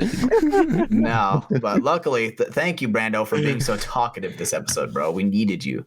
It's not just this episode. It's since that PB nerd interview. So I seriously think that turned it around for him. Thank you, Brando. I don't know what made me play bad in that second game. It was not. It was the sleep. Yeah, it was only the fact that you woke up at like 4 a.m. your time locally to go play a paintball match for your life. You know, that's totally. Yeah, let's just keep scheduling West Coast teams at 7 a.m. games. That's a great idea. Let's keep doing that. NXL. You know, there was one night when Paul, dude, motherfucker, was sawing log snoring. So I think it might have been that night. I'm not even gonna lie, dude. And I I'm just like sitting there. I'm like, all right, chilling. You know. Then the sawing started. And no joke, my eyes were like boing, like straight open, and I am like, oh my god, because everybody's been asleep for at this point 45 minutes. I'm not gonna wake someone up to tell them that they're snoring, at least not my boy. But oh man, I wanted to smother him so bad. wanted to commit murder. I was gonna kill him. It Actually, was so bad. I told him the next morning. He goes, oh shit, all right, let me get some breathe right strips. So he put some breathe right strips on the next night, and then that's probably why we came out so shitty. Because he could breathe. Like snoring. Oh, there's multiple factors. His snoring kept us up, and I'm not even gonna lie, dude. Cedar knows what I'm talking about. I'm calling Cedar out. Motherfucker started the day no pukas. Yeah. Cedar did? Yeah. That Saturday started a game with no pukas. He goes. Okay, now Hatch. Now you're on some superstition bullshit, and I'm off the train. I'm off the train. I love the pukas, bro. I love the pukas too. I don't have anything about the pukas. I'm just off the superstition train. All right, come on. He goes. He's like this. He's like, oh shit. Runs over to his bag, sees the pukas in there. He goes, Hatch, that's on me, bro. Buckles him up. It's on me. So acting like he fucking didn't get air or something. Dude, you know, it's like it kind of is like a superstitious thing at this point. You know, we have a lot on DMG. We have a lot of weird customs. You know, where it's called superstition. I don't know what it is, dude. Definitely superstition, but it's almost like a step further to where it's almost like a cult. In a way, you know, or we take it so serious. God, you've said a lot of trigger words for like FBI watch lists tonight. Cults and grooming and young children. Like, we are definitely being tracked now. So that's fun. Thank you for that. We're fine. Not again. Not again. Stop saying we're fine. I would like to do things with my life. This guy's saying not again. You hear this guy? Okay, but that's Brandon. All right. He made it through life. Okay. Oh, gotcha. Yeah. All right. But I'm almost there. All right, so let's go. Last one question from each of you guys. One more question from Hatch, one more question from Rando, and then we'll move on. Oh, so God, you said you were like a almost in like that player coach role, right? D3 or D4 last year, or whenever you were D4, whatever. Going from that to now just a regular player with an actual head coach. An Indian, yeah, a peasant, a peon, Feather, not a dot. a jester, whatever. Yeah, well, a savage American, and thank you. That was literally a joke for me. No one in the audience will get that, but I appreciate that. Brandon, continue. Seeing like what a coach can, an actual coach can bring to the table, you recognizing stuff that you're learning from him, that you're like, damn, maybe I could have done this to help my team realize, or in another way back when you were kind of player coaching. So for the ADHD people in the audience, here's what Brandon's saying. Now that you're on a team with a better head coach and a more kind of, structured organization, how do you feel that makes you look back at your time as a player coach and think you could have done better in certain ways? Was that about it, Brandon? That was it. Without that's the exact way the slurs. I need to do like a reel of that where we got Subway Surfer on the screen, a Family Guy clip. Like we got to keep all the Zoomers entertained because god, that one took a while. Oh, the Minecraft parkour. But yeah, so all right, so retrospective on coaching. Oh god. Well, I know for one, like experiencing it now, like I'm able to learn a lot more, and the difference is that I'm held accountable by somebody else, like as well as myself. And I think looking back onto like my old team, I wouldn't necessarily be like, I'm not necessarily like a coach, so it's like I can say everything like, hey guys, this is what we need, but I might not have that, I wouldn't say like authority, but like, as you're saying, you're almost more on par with your players, as it's like, yeah, just a peer. You, as well as I know, this is kind of a guess. Like, maybe this is the best game plan I've come up with, but I'm still not that confident in it. So we're just going to see what happens. And then that does kind of rub off on your players who are kind of seeing that, a little bit underneath you. Yeah, exactly. Confidence does a lot for. I feel like you can absorb more, because then at that point, when you're a coach, you're just like, all right, is everybody else on the same page of learning? Right? Like we're making sure that everybody can kind of do certain things, like making sure that everybody can play the snake right, or. So are you saying as a player coach then? I guess what? Yeah. Yeah. As a player coach, it's kind of like you have to worry about everybody else, right, and make sure that they're on the same level as you are, right? Because it's also, some people are like, some people immediately have the general bias. They're like, are they putting themselves in just because they're the coach? I feel like that's a lot of animosity that can build up in teams that do player coach and stuff like that. Did you ever have to deal with anything like that? A little bit, but I mean, most of my teammates are pretty mature about that. Yeah. They understood you're a cold-blooded killer, you know what I'm saying? A little bit. But it is what it is, dude. All right. So, Hatch, one last question from you. I won't consider that your question. All right. No, I got 1.5. I got 1.5. Well, I think I know what your 0.5 is, and I was going to ask that one anyways. This is my last question for Caden. All right. What would you say in competitive paintball bothers you the most as a player? I would actually say like what you do outside of the sport, like personal health, like and I think that a lot of people don't take care of their body as they should, and I think that's kind of like a whole entire sport thing. Like it's like a culture in the sport, and that's one thing that bothers me about that. So it's like, go ahead, Rando. Like what?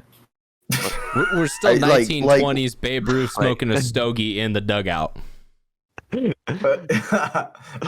I like. Okay, that's a good analogy, Ryan. Like, do you get what I mean there? Like, yeah. Like, I think that's the culture is still acceptable. That like maybe you don't need to be like, I don't know. Like, fuck, dude. If you asked any of the dudes playing in the World Series right now if they're gonna drink alcohol during the series, all of them are gonna be like, no, fuck you. Why the fuck would I do that? I'm playing for the absolute like biggest title I've ever played for in my life. And granted, a lot of pro players do the same shit at events and they take it very seriously. But on the divisional side, you'll have the guys who are like, yeah, I'll have a Modelo with dinner. I'll be fine. but that does add some inflammation. That adds, maybe you don't get as good a sleep that night. And like there are little things that kind of come from, when you don't have necessarily the proper nutrition and things like that. I see people crack Modelo's while they play, bro. Well, Ryan's got my back. Yeah, but I kind of understood where you're going with that, Caden. Like For sure.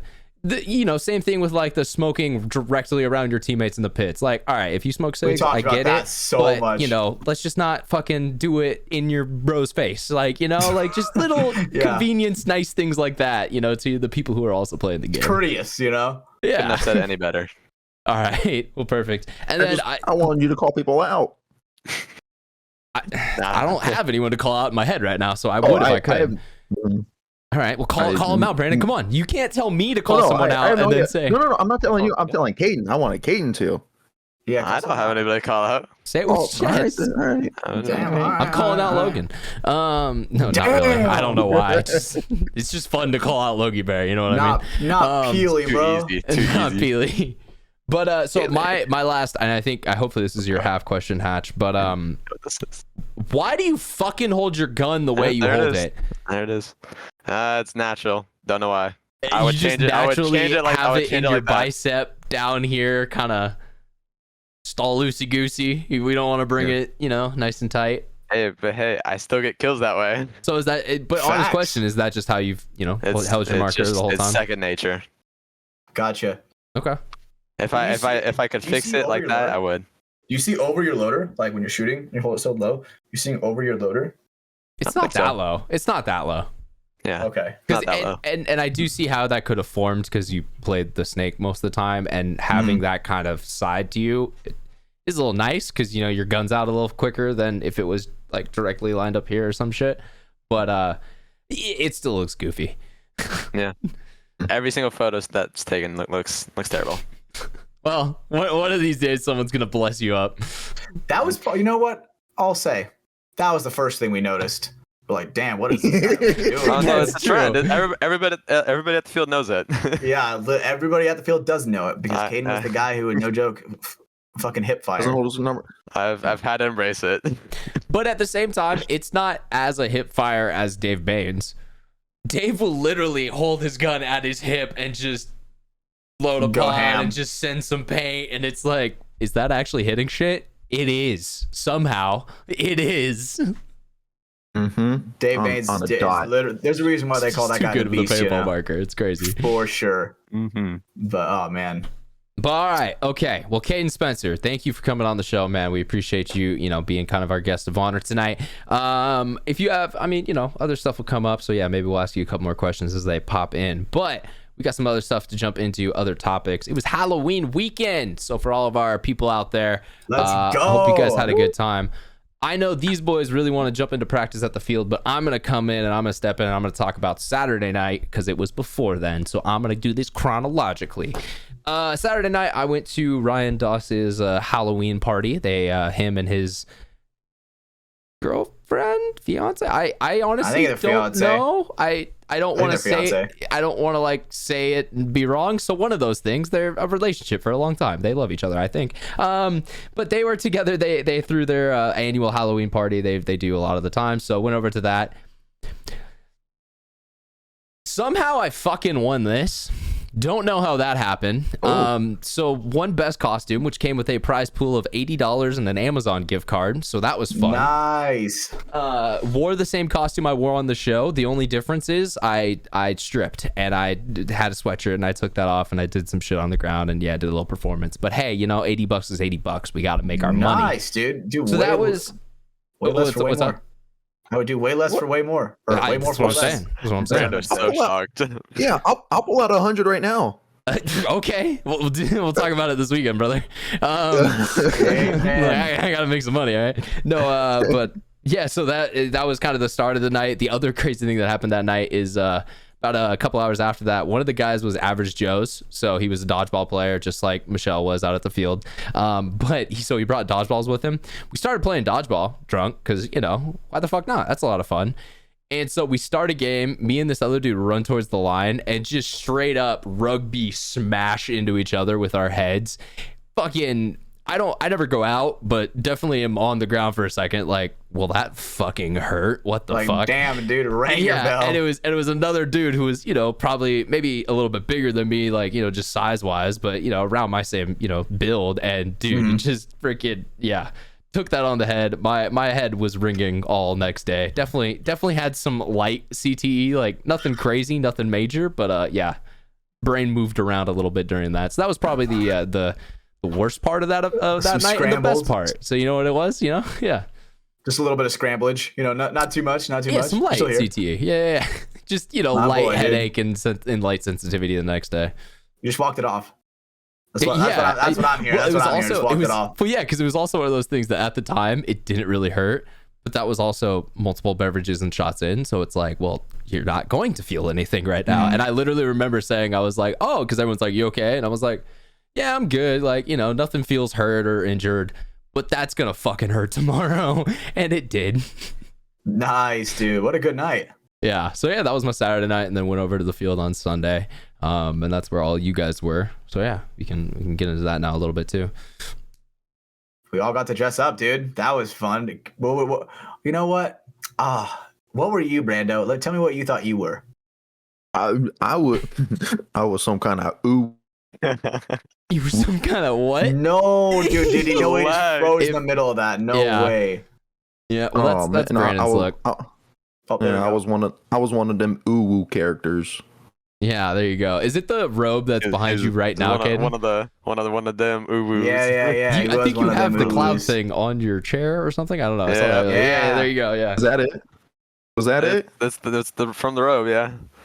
Is that the robe or no? This is a blanket. Oh, so you have multiple objects from that anime universe. I mean, it makes sense. There's more up there too. You just can't see it. His name is Caden, but if you look at his video, you'd understand why he'd be a big anime fan. Hey man, that anime is fire, bro. Say what you will. Best character right here.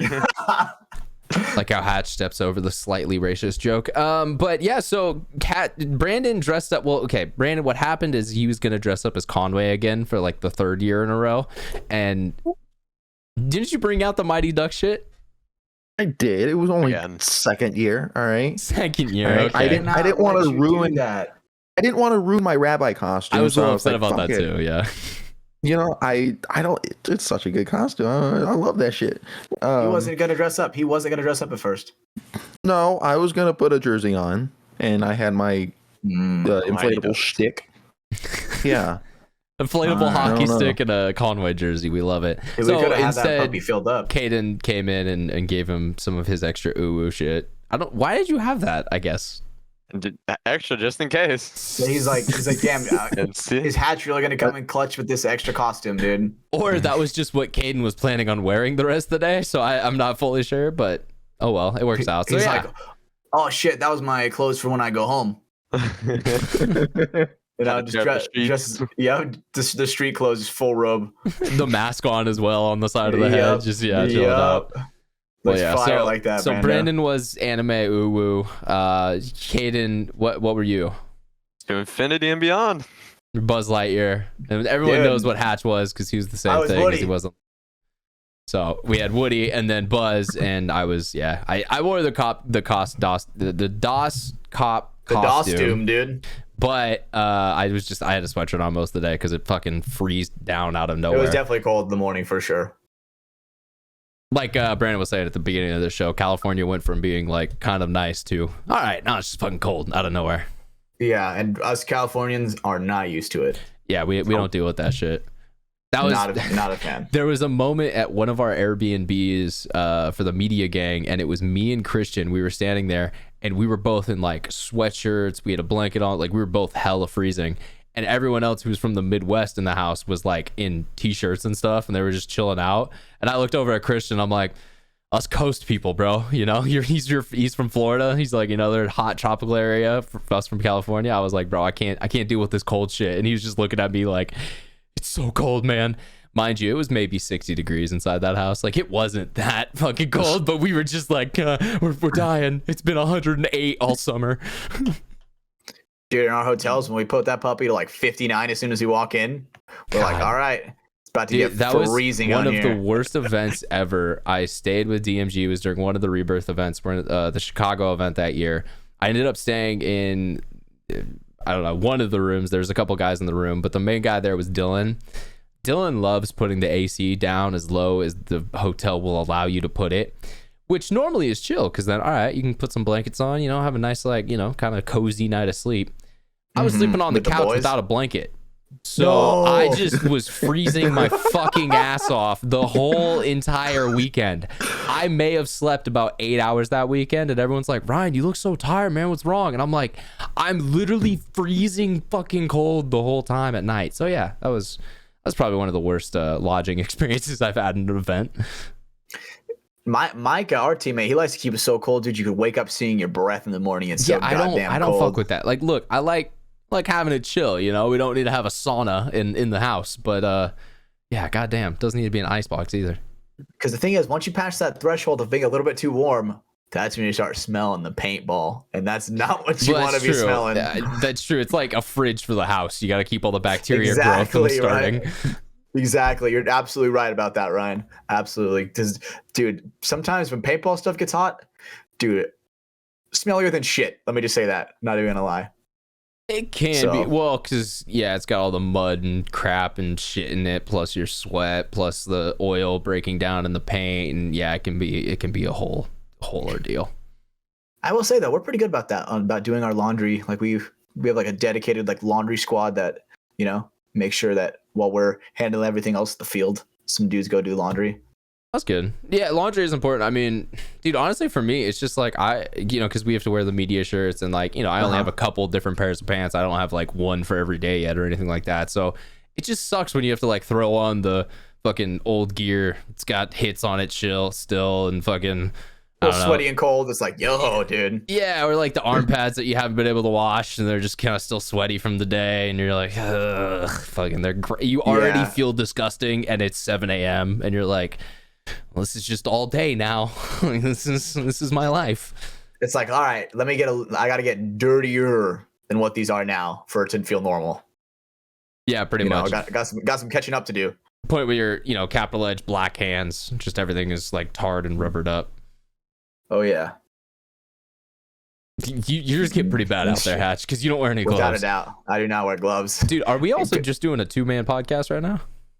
Dude, I think I don't know where Brando went, but you know what? I think we're fine, realistically. I see both of them in their frames. I just, okay. just kind of chilling. Let me say something. I'm gonna bring Caden into this one real quick. So great segue, because we were talking about laundry. So Caden, do you remember? Oh fuck! I know where this is going. God, I know exactly where this is going. All right, so why don't you tell us the story about when we got back to the hotel. And we were asking a question about who had the headbands, who had the headgear. Why don't you tell us that story real quick, Caden? All right, so Hatch, me, and Paul at the hotel. Me and Paul are on the same bed. Hatch is in the distance, and Paul is talking to me. He goes, "Hey, where's our headbands? Because we have all the clothes out. We're organizing them, letting everything like laid out for every single person." He was like, "Where's the headbands?" And I'm like, "I don't know. Didn't Hatch grab them?" So go over to Hatch, and Hatch is like, "I didn't grab them." And then Paul's like, "Well, I didn't grab them." And as a group, we all just looked at each other and was like, "No way." Well, yeah, just like, what the fuck? And so we left all of our headbands on the drying rack. The entire team's headbands. Mind you, we left them for 6 hours. Jesus. And this laundromat's not that far from the field. No, this one's ghetto as fuck, dude. Every window had a crack in it. Well, it's funny because headband, honestly, a normal civilian probably isn't going to take that. They just be like, no, he probably thought they were this? like ass squeegees that you like floss between your legs or something, I mean, yeah. Gonna get my point out, but no, essentially that like they wouldn't give a fuck. But yeah, if you're by the field, then yeah, all you need is some D5 team to roll in and be like, oh, skull, hormesis, Sandana, oh sick, these are mine now, like, and walk out. Yeah, you know what, I'm gonna download that clip and put it in our little chat right now so we can see it, because man, we pulled up like obviously 6 hours later. 6 hours later, and we're like, we're going back to the laundromat right now. So we pull up. Sure as shit, they're not in the same place as they were. They were definitely moved. But dude, all of our headbands are still there, and dude, we are flipping shit, yelling like out of excitement because all our headbands are still there. Like no first other I thought you paintball were team came. pissed. I was like, wait, what? Why were you yelling? They were there. No, like, we were hyped. We're like, dude, let's go. Because dude, a laundromat near a paintball field that's already thrashed and muddy. Like, dude, I'm surprised there weren't more paintball players there. You know? Well, so I will say, we are blessed. The reason why there's probably not more is because most of us do it at either our hotel or where our Airbnb. Like, I've honestly never had one washer, one dryer. That was it. See, that does suck. I've actually been lucky enough that most of the places when we've ended up staying, like I've never had to like go find a laundromat. Like there's just services there. Cause yeah, dude, that's the worst thing is like, all right, so we've been shooting at the field all day. We fucking went and got dinner. We're back. Now we got to go fucking drive out an hour again to go fucking wash our clothes and then come back. And it's just like, it just sucks, man. It's just such a vibe killer. That's why we try to like make sure we're designating like the work. We're like, yo, all right, you and you go to laundry squad because we need that shit done. Again, just do it at the Airbnb. But we didn't in Chicago. We didn't have an Airbnb. Make sure you have laundering services at your Airbnb. That's a good thing to ask of your host. You know, whoever is. We didn't have an Airbnb in Chicago. We had hotels, dude, and the hotel had one washer, one dryer. You believe that? It would still work. That was the same one with the broken elevator, dude. How do we know they didn't have a broken washer? How did that break? You guys just chose the ceiling place. Whoa. We know how that broke. Yeah, allegedly, it's a story that's been told on this show, actually. Allegedly, a group of hooligans broke it. Allegedly. Yeah, allegedly, one of them was named Micah. But allegedly, I don't know. We skimmed over it earlier, but I did want to ask you guys about the cup layout a little bit more. I know we talked about obviously the Dorito 50, the Snake 50. Those are, we'll see how those turn out, but seem to be a type of place you want to get to on the field. What do we think of kind of the center of it? Because it looks a little weird too. It's kind of open. There's might actually be some attacking up the center. Or all right, yeah. So, go ahead, Brando. Go ahead. Come on, Brandon. Yeah, this is your key. Man, looking at it, I feel like it's gonna be pretty easy to get up there, but you can't really lock down one of the sides. You're locking a gap down. You're locking a gap. Yes, but you can't lock down that side. On the nothing on the maybe the big wedge on the snake side. Yeah, we haven't walked it yet, but the wedge on the snake side, you could you have a little gap to keep him out of the snake. You got like. And not even like a far gap to keep him out of the Doritos, but other than that, that's really it. I think it's gonna be pretty easy to go and get someone at the 50s, and then even stay alive and be in their side, their wedge on their side. Sometimes without them even seeing it, like with the wedge, those wedges are like right. Sometimes, I mean, in semi-pro, people are playing super low. At that point, that's where you see a lot of like the one-handed crawls with the reach around. And then you don't even see it. All you see is all of a sudden a guy fucking comes over and fucking jerks you off in the bunker. It's fucking crazy, dude. It's insane. Dude, okay, I don't know if I've seen that one before, but okay, yeah, for sure, tight. Oh, I mean the one where they bunker you. Yeah, okay, that's what I was talking about. No, yeah, okay, so yeah, you could stay alive. You were saying there, Brandon, you guys haven't walked it yet. You will be able to tomorrow in fucking Infinite Tournament Paintball. He's getting the layout up either tonight or tomorrow early. So yeah, check that out if you want to kind of at least virtually walk it a little bit, see it kind of with a different view a little bit yourself. I'm talking to you guys, but also the viewers out there as well. And yeah, I mean, I think on that we do have to bring up Virtua just a tad, just because it seems like they're doing a lot of marketing now. It looks cool. I mean, wait, what is it? They've done some stuff. Virtua, the other paintball game, the one that's they're doing like a big they're doing a big event at World Cup. It's funny, I had someone at the field come up to me this last week and was like, yo, have you seen all this? And I honestly was like, no. Like I haven't really been paying attention to it, just because it's like, I don't know. It's a bittersweet thing for me. I'm going to check it out. I'm going to play it. I'll give you guys my opinions on it. Cause yeah, granted, it looks like a great fun experience. I don't know.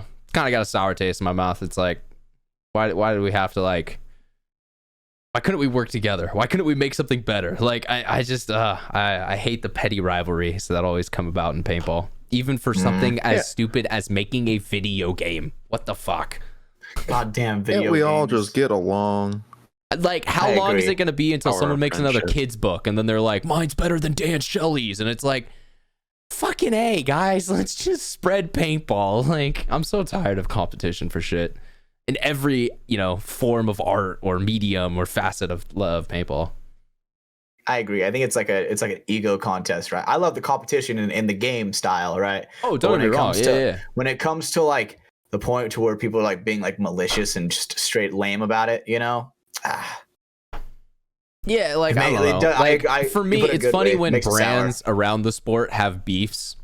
It's like, bro, you sell stuff. Like, you have a identity, you have a brand. It's okay, so now you're gonna go out there and beef with someone else who's also just trying to sell and help paintball like get seen by more people.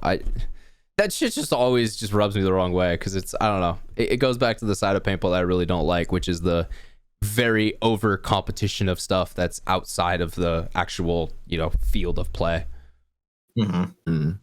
Makes sure it's about politics. Rising tide lifts all ships, my friends. Man, that's like the fourth time you whooped that out on us. I love when you hit. It's a good one because it's a great ass quote. Yeah, I agree. If there's more viewers in the market, all of us will get more viewers. It doesn't matter if they're just coming through verbal stream. Well, at some point they're gonna see my shit because he uses the same tags I do. That's just how social media algorithms work. Like I love that verbal has 200K on YouTube. Hopefully some of those people will eventually see my shit, because that is how it works. They click on a paintball video, YouTube thinks they're interested in that, they start feeding them more paintball videos, maybe they do get interested into it and start searching more out. So just because it's not you, it sucks. I do get that, but at the end of the day, it'll help you grow out of it. You know what I mean? Without a doubt. I want to attack on this field. I'm sorry. Me too. Just looking at it. I think there's going to be a lot of. I think on the Dorito side, there's going to be a lot of highway moves, and at least for me, so that Dorito 3, I'm talking about. I feel like the way the bunkers are diagonally, dude, you're going to be able to make some super crafty where you're going to be able to just block a bunch of people out and just slowly creep up the middle of the field and just jump into more spots. So, man, I don't know, that break just on the inside, the mini Dorito with those pins, it's gonna block a lot out, right? And so I think that it's like we were saying earlier, you're not really watching the exact spot, you're watching a gap, and it's like if you're not flooding a gap, they will run through it. Yeah, I feel like the gaps that you are watching aren't huge. At least that we know of yet. Imagine they're wide open. Well, I was gonna say, you're talking all of this right now without bounce shots, and those are the only bounce shots. You only learn those from playing on the layout. So, and when you're in semi-pro, they are an active part of the game. You need to know them. You need to know where you could potentially get hit. Those juice boxes on the 50 Dorito side, those are gonna be. Oh yeah, never play bounce shots. I was like, never. Okay, I don't shoot them. I don't get out when I get hit by them. Valid. That's at least fair. Yeah. In that situation, dude, you do not flinch. You do not flinch, because especially when it's like the some where you're like in the snake and you're like laying down and they're just shooting the wedge right behind you and stuff. It's just like, don't even move. Yeah, don't even move. I love how our Dorito player is talking about how it feels to be in the snake. How does it feel to be in the snake when you got 3 dudes just raining paint trying to bounce one lucky one off you or some shit? How terrifying does that get? He has it dead on the spot, either shooting right over my head or shooting straight under the beam. It's definitely scary. And if they're shooting you under the beam, don't move. Yep. And it just gets loud as fuck, and you just you can't hear anyone. And you're just lifting your head up. You're just like, snake one. It's like, God. Yep, exactly.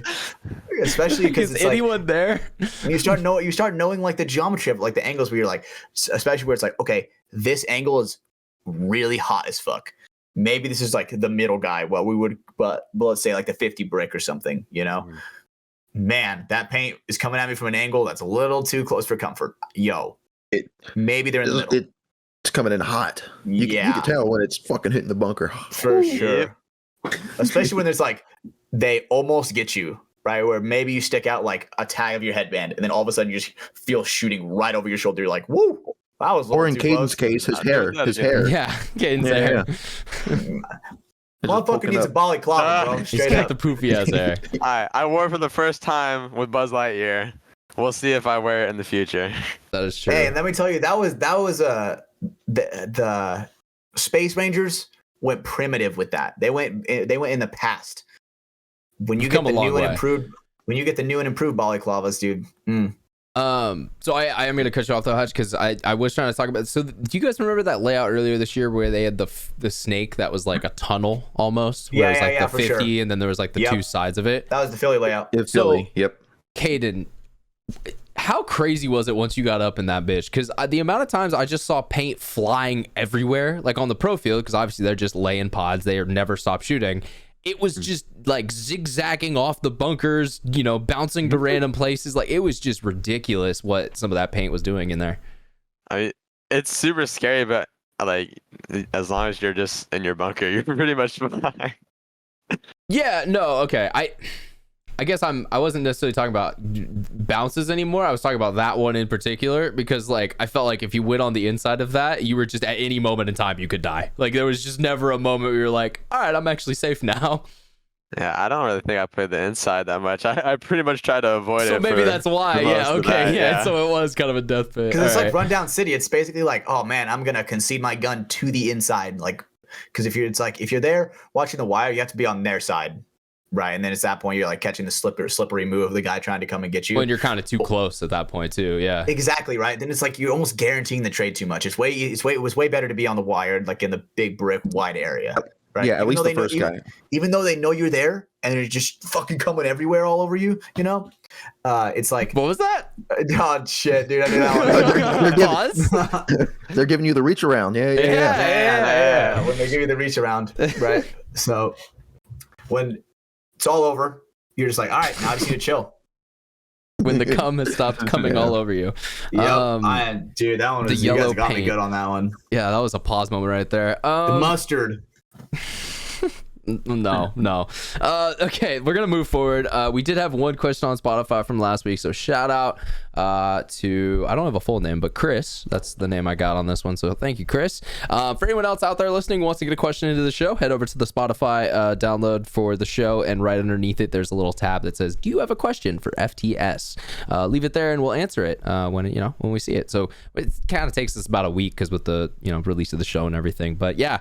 Let's jump into this one from Chris. It's actually, it's kind of in my alley. You guys could also add to it if you want. But question for Ryan, what would you recommend for a camera to start doing photos and videos? Also, Sony or Canon? Disposable. Well, no.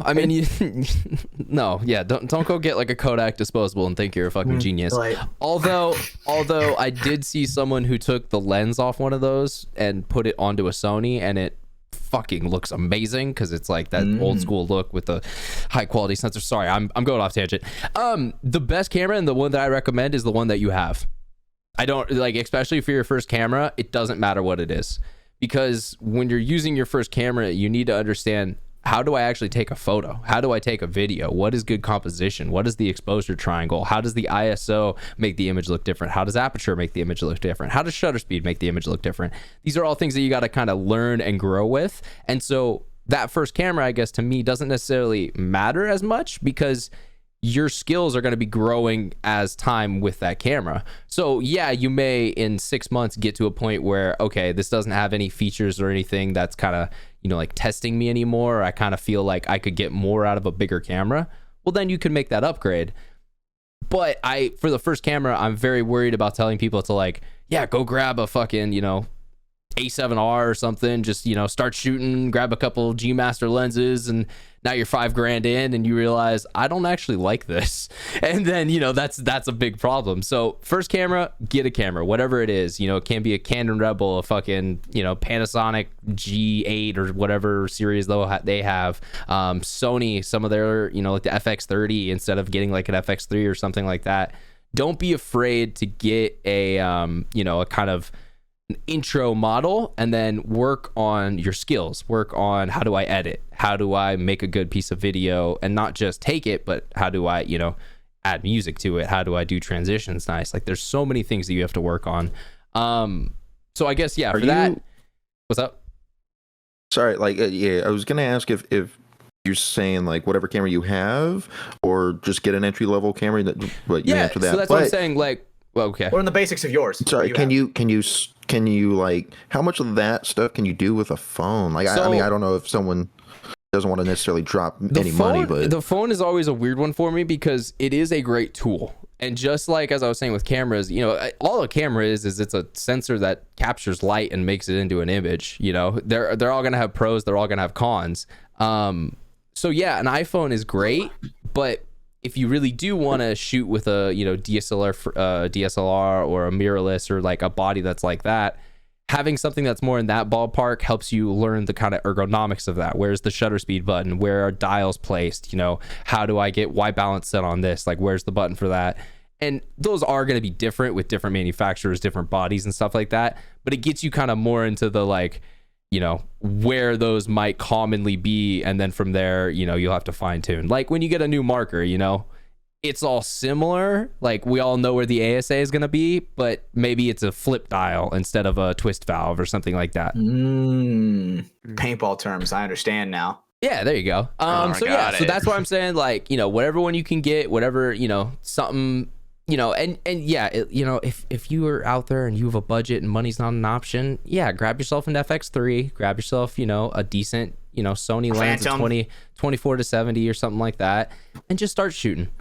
Just start taking photos, just start taking video, whichever one you want to do, and learn. Because, dude, the first 5 years of doing any of this shit it's all gonna suck. Like, it doesn't matter what camera you have or any of that stuff. And, you know, I say 5 years because that's kind of a generalized timeline. Of course, you know, maybe in 2 years you're able to kind of work past that. But yeah, so grab whatever you can, start going. Also, Sony or Canon, I would say at this point in life, I like Sony more, but that's because I'm more a video shooter at this point. Back early on, I actually really started with Canon cameras. I mean, I've probably shot close to 100K images plus on a Canon Mark V at this point. That was the main bitch that I used on the dance shoot stuff, and that was, dude, just all fucking day long, just click, click, click, click, click, click, click, click, click, click, click.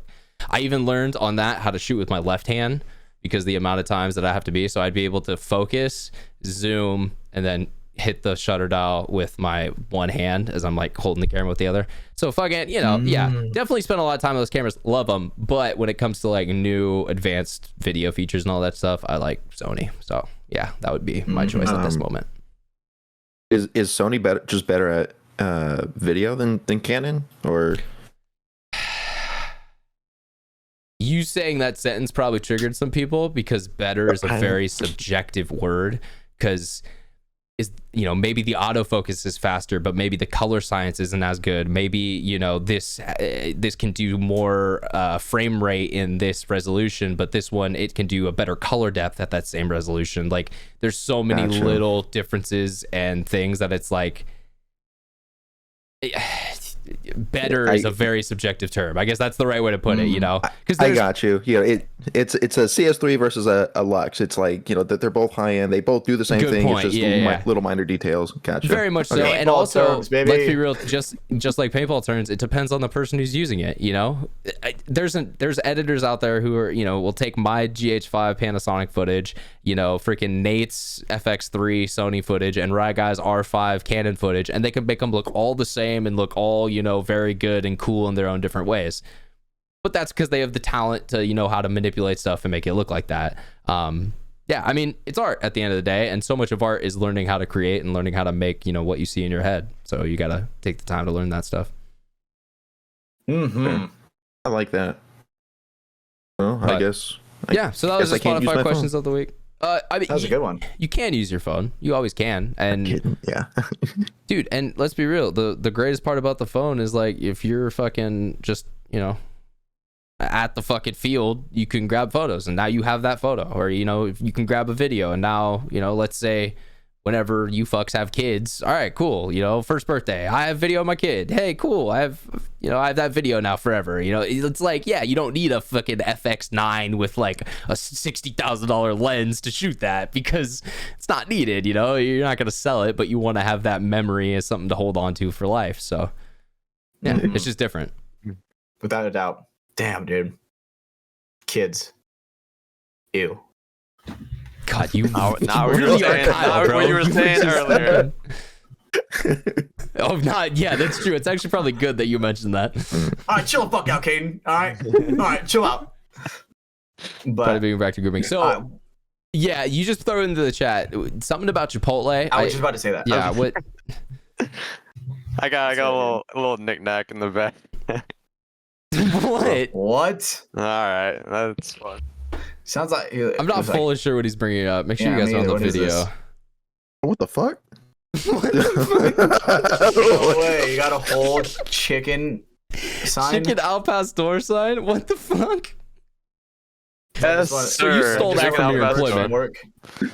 Yeah. Did you want to admit that on a public podcast? All right, so give me it was either trash or with me, and I took it. Give us some hacks, bro. How can we get like an extra large burrito for like $1? Give us some hacks. Extra large. All right. So you can't get extra meat, and you can't do the guac or queso. Those are extras. But Gotcha. you just get a double wrap, or you could even stretch it out, ask for a triple wrap. I've never done that in store, but it is possible. Just say, I want extra rice, I want extra beans, I want extra salsa, and so on. And then just normal, a single scoop of chicken. Yeah. Yep. And then it'll be $9.50 or $10.30 now, I think. Yeah, but my protein macros would be all off. over the place. Yeah, exactly. Yeah, whatever. My burritos are always like this big. This man's looking for carbs. That's what he's. Is He there just like said load that up with a rice. code word that like all Chipotle employees know that we can like yo, dude, Matador, and then all of a sudden they give us free shit? Yeah, how can I activate the sleeper cell agent that is the Chipotle employee in front of me? What is the magical words? Just be a nice person. Hey, if you come up acting like a bitch, I ain't giving you shit. I'm giving you the littlest amount of chicken possible. I like how that's just advice for life. Like, just treat people nicely and things will go better. Caden and Brando, it's worse than food. It's worse than food. There's so many Karens. Every Chipotle I go to, Brando and Caden know I will always ask, "What's up? You deal with any Karens here?" And dudes, they always got a story. Or they're always like, you know what? This guy's nice. Yeah, work in food service for any amount of time, and you'll have these stories. You guys are without a doubt. God, it is a nightmare of a job. I fucking spent way too many years of my life in it. Fucking bussing tables at BJ's, being a barista, and other things. God, dude. Yeah, I'm sorry, Kate. I'm sorry you're there, but you'll make it out one of these days. You know what I mean, brother? Stay strong. I'm chilling. The Chipotle way of life. I'm waiting on a raise. You're gonna be waiting for a while. Hey, no, there's raise coming January. Thanks, California. Oh, well, that's not a raise. That's a raising of the minimum wage, which whatever. If you want to talk about economics that affects everyone else worse, but it's inflation. We'll just keep printing money. It's cool. Okay, one thing I want to say really quick. I want to give a special shout out really quick to motherfucking Austin Oni. Shout out to Austin Oni. Check out the sick ass jersey I got on my back. You see that number? It might be a little backwards for Yins, but that's 117, bro. Master Chiefs number. That shit is fire, dude. Shout out to Austin Oni and everybody over there. Without you guys, I am nothing. Right?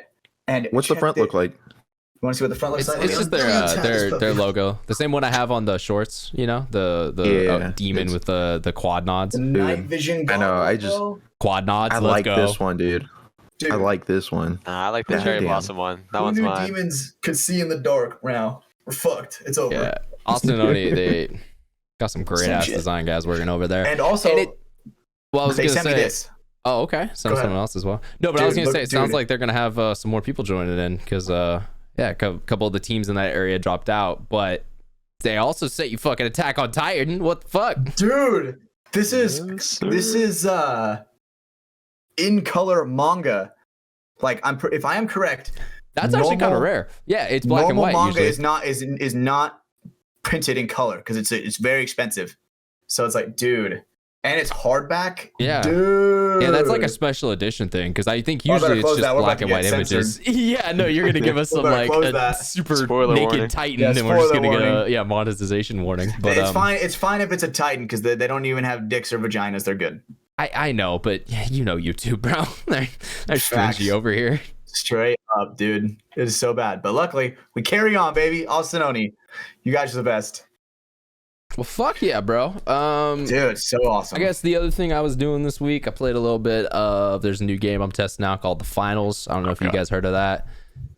What, Caden, do you not like it? No, it's just I knew that was the game you're playing. Yeah, no, I've been playing. It's been on Discord. The open beta is going on, so I was like, figured might as well jump into it. It's best way I could describe it. It's a battle royale, but it's limited to a smaller number of people. So it's an open map. It's a bigger map, but there's 4 teams of 3 guys. And so it's a respawn mode. You can come back in. It's not like you die once and you're dead. But you're fighting for these boxes of cash that you have to like get to a certain point and then hold that point for a while, and then it secures it for your team. Gotcha. It's just, movement too. The movement's really fun. It's the gunplay is a little is it like weird. A wall kind of game? Like we can like wall run or some shit? Is it one of those? No wall running, but like all the characters have different movement abilities and stuff that you can swap in. Like I've been playing a lot of the medium guy, so my like loadout is like I have a healing beam, so I can heal people, or I could drop a jump pad, healer. so we can like kind of transverse around like the map Apex, really quick. Kind of sounds like Apex a little bit. So take like Apex. Looks like Battlefield. I was gonna say take Apex, COD, and Battlefield, and kind of make them have a baby, and then make it look like Unreal Engine 5 hyper realistic. Because there's demolition, the whole entire map can be destroyed. Every single building can be knocked down or blown up or stuff like that. So yeah, I mean, the other cool thing, actually, I'll give them credit for this because this is actually a lot of fun.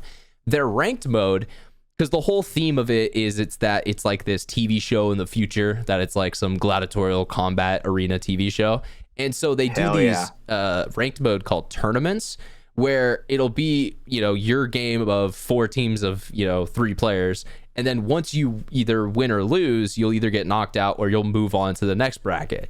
And then you'll go play, the winners of the other side of the bracket. And then, if you win that game, you'll go to play like a deciding, best of, a 1v1 type game. So I thought, that's a sick idea, having like in-game tournaments where it's like the more you compete, the harder the competition gets because it's the best of each of those lobbies. Dude, really I love that Call of Duty did that for like gunfight. I know you would love doing that stuff, huh, Ryan? Yeah, gunfight was a fuck ton of fun. Dude, so much fun when they had like the little tournaments. Yeah, dude, that'd keep me up. No, exactly. That'd keep me up. That was kind of I spent a couple hours on it last night, and yeah, it's cool. It's definitely one of those things you got to play a while, just because there is like a learning curve, just because it is kind of different from anything that's kind of out right now. Like it's not just a new COD or anything like that. Straight up. Yeah, for sure. You got to learn. But yeah, no, I've been having a lot of fun on it. So I mean, yeah, if you guys want to jump in, the open beta is around until I think November 6th. So there's like a couple more days we'll have of it before we have to go to Cup. But yeah, this looks badass. Yeah. Your laptop would burn instantly. Like it would just melt into a pool. It's barely keeping up with the YouTube video, I'll say that. Yeah, there you go. Because like it's funny, so when the game starts, all the buildings are still in place and everything is like where it should be, and so it runs pretty smoothly. By the end of it, there'll definitely be times when like the whole map's destroyed and it'll chunk a little bit, where your game's like, okay, we gotta load all this destruction and all this other shit. So hopefully the open beta solves some of that. So the destruction, are we talking like the new Battlefield destruction, or like Battlefield Bad Company 2 destruction, where you're actually destroying? Oh, that's so you could bring down buildings. The other thing that too is like, you remember how Bad Company, where you could open up holes in walls and shit? Like you wouldn't just blow a rocket and then a whole side of a building would be gone. You could do stuff like that, little by little. Because like that's what's cool with these cash out points. These cash out points, they're just this like stand, but it can move. It's an object. So like if for instance, one of the interactions, I could put my jump pad underneath it and it'll just keep bouncing. it'll just keep bouncing in the air. And so it's harder for people to then interact and try to steal it from us if it's just moving in the air constantly. There's a lot of like cool things like that. Like I've had a team, we were up on a roof with it, and the team, instead of coming to fight us, they just started shooting rockets up each level until eventually the whole thing fell through and went to the bottom with them. And I was like, that's actually kind of cool. All right, that's sick. So yeah, there's definitely some cool things that you could do in the game. Wow. Game sounds sick. Yeah. No, you guys got to try it out. It's free on Steam right now. So, you know, yeah, no money to at least check it out and see if maybe it's something you want to try in the future. Yeah, it's an open beta though. It's a beta. So they've had an alpha, a closed beta, and now the open beta, and then eventually it'll release. I remember like 6-ish months ago, I kind of remember Tim the Tatman playing it, like he was doing some stuff in it. But that was probably like the last stuff I saw about it. That was like probably the closed alpha. Probably. Well, yeah, they're, you know, like the couple creators they invited to it to help gather hype and everything. I don't know. It is just cool too. There's like, you know, a lot of like stuff. Like I like games where it's like money's the objective. Like I always think that's cool where you're like, yeah, dude, we brought out 73K with us. Like, you know, fuck yeah. Like we had a good game or shit like that. Baby. Like, yeah, like I always like stuff like that. So no, yeah, I had a lot of fun on it so far. I'll probably jump on, play like a game or two after I get the podcast exported and uploaded tonight. But Caden, what games you been playing lately? Playing some Elden Ring lately. Yeah, you got him into it. One's on. Dude, playing Elden Ring with Caden is some of the funniest shit I've ever done, dude. Because the thing is, it's so funny is I will create like, obviously, you know, I'm the memester of the group. Everybody knows. He's the memes of production. Yeah. So I don't know if you guys saw the recent meme that I posted of Caden. I put it in the memes in our little Discord. But man, Caden playing, because I'll always when it comes to playing with new people, I'll always be like, "Yo, you got this, bro. 1v1, and I'll just sit there and watch." And this is my first time playing a game like this. So, and the game is definitely hard. Mm-hmm. You know, this is not no easy game that you can just walk through easy peasy. You know. But Caden, how would you tell us how you say your Elden Ring experience is going so far? Besides the fact that I have no idea what I'm doing, there is no guidance, nothing. Max. Great game. Straight up, dude. Visuals are great. Fighting is so much fun. And yeah, 1v1s go crazy, especially with invaders. That is a fun thing I like about the game. And I don't know if I told you, Brando, but Cedar, because obviously I tried to get Cedar playing a long time ago, right? Dude, that is some of the funniest rage I've ever heard from Cedar, is some Elden Ring rage, right? Because he's the kind of guy... Someone invading you? Not even... Yes, definitely. Without a doubt. We'll be like running, right? Like, all right, straight path right in front of us, you know, towards whatever the objective is. Like, you're right. It's like, oh, obviously we got to get there. He'll be like, oh, shit. Shiny, and fucking turn like a complete 180 and go for something shiny. And then obviously, dude, the logic of Souls games, it's a bait, bro. You're getting baited. And then he's just getting clapped and he loses his souls and he's like, oh fuck, Hatch, I lost all my souls. And then I'm just like, well, fuck. The other thing that was funny about that moment too is I remember... Oh, Ryan was there for one of them, dude. I was there for one of them. I kind of saw his like point that he was making, but I didn't get why he was so mad. Like it was like, look, the rage is not needed, because his point essentially came to, I thought this was a single player game. I just wanted to like kind of kill some dudes and maybe play co-op with my friends. I didn't know I'd have to like fight people and play multiplayer essentially. And I kind of understand what he's saying there. It's completely valid. But when you're saying it like, this game's stupid, I don't want to have to fight people in a multiplayer game while I'm just trying to fucking rack up souls, and it's like, well, calm down, I'm just trying to kill all these guys. Calm. It's just like, bro, it was, yeah. So that was probably the best rage I've heard around Elden Ring in the Discord. Dude, and I am just like, Cedar, I don't know what you want me to do, bro. Well, that was funny. I will say, Hatch, you did not help anything there, because like there were so many moments where I had to do a quick were definitely very. I had to. Fuck. You guys always give Micah shit for doing it. Instigating. Instigating. I couldn't think of that word. Thank you, Brandon. But yeah, so no, All some right. of your answers were definitely very instigating. It was like, okay, you're setting him up. The thing is, right, as I have to in this situation, I have to. It makes our bond stronger. Yeah, I see. Like a normal content creator would say, I'd have to for the content, you know, like I had to get a reaction out of him. We weren't even recording. You were just trying to piss off your best friend. So I love that. No, it's in the name of the strong bond, right? I remember, like, and the thing is, Caden knows. Swing it back over to Caden, dude. I'll call this motherfucker randomly during the week, and he'll answer in his full uniform, right? Just getting the strong bond. But sometimes I know I push Caden's full buttons. uniform, as in Chipotle. At work. Yep. Yeah. Okay. I thought I could have sworn we said that at the very beginning. Not the robe. Said that. No, Not in the I robe. think you just said full uniform, so I'm laughing just at the thought of Caden just sitting there, mask on, fucking jersey on, just like, I want to play paintball, Hatch. Let's go. Yep. Tuesday, just waiting for it. Just Tuesday Right. sitting there, just a gun in hand all day, just constantly moving it. It's good that you know how to push your teammates' buttons, though, because you push them a little bit, and then eventually, Well, that's true. You Maybe got they to won't know snap. how a guy's gonna break. You know, For because sure. that does give you a little bit of leverage when the time's getting shitty, and you're like, okay, how can I help Cedar right now? Like, what's gonna make this worse, and what's actually gonna help him kind of figure out, what's going on. And yeah. maybe trivial in most parts, but when you're in a sport where you have to gunfight with your best friend, yeah, maybe it's good to know how Cedar's gonna react, if Oh, stuff goes dude, wrong or shit like there are that. so many times where, and common denominator without a doubt is me, because I'm a fucking yeller. Instigator, I've been Yep. saying it. Right. There are times where I'm definitely a yeller, but luckily my teammates have figured out what pushes my buttons and exactly how to, take me out of that element where I'm not so angry. So shout out to Caden, Brando, Paul, Cedar, everybody on my team, because they learned, just like how I learned with them, because it takes time. That's why it's like with Caden, it's so big with that big jump that he made, like kind of rounding back to what we were talking about earlier, is he got that team chemistry. That's not something you can build like overnight. It Yeah. takes time. Well, and it I takes think time. I was and just it going to takes say time. that with you, Hatch, your learning curve as a person, and we were talking about it at the field this past weekend. Or no, we were talking about it with Chim, but I think it also relates to you too.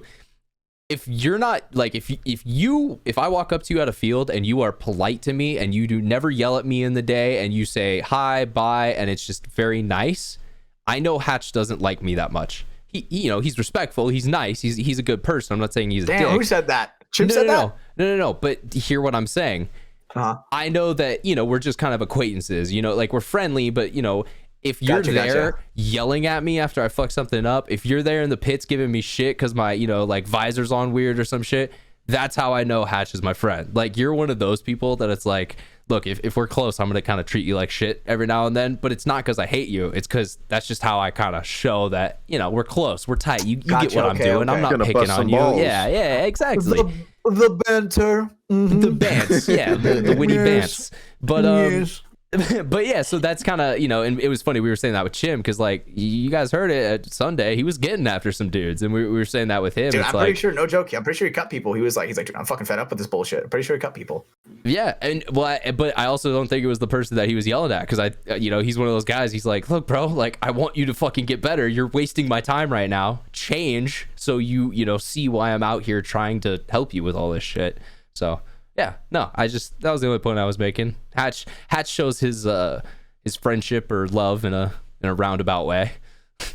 Absolutely. And the thing is, right, I always want everybody, and especially with paintball, be the best they can possibly be. Even if that means that, not even when it comes to being a player, when it comes to being a person, straight up. Right. And I mean, I'm not the nicest guy ever. Right. Don't ever get it twisted. No, Ain't never gonna be I the wasn't nicest saying guy that. ever. Right. So Ian But, Brandon, but stuck no, your I mean, heads. at it's a the good same point. time, That's a good point that you brought up. but at the same time, don't give yourself like you're a respectful human. Like you're not the dude who's gonna go up to a rando and start fucking Thank you. starting some shit. Like I guess that's what I was trying to say there. Like, and then when when you're comfortable with him, he'll give you some shit. So I think you're not a that piece is of shit. that is kind of like Brandon. Try not Was to that be. a little bit of a learning curve, like when you first started playing with Hatch?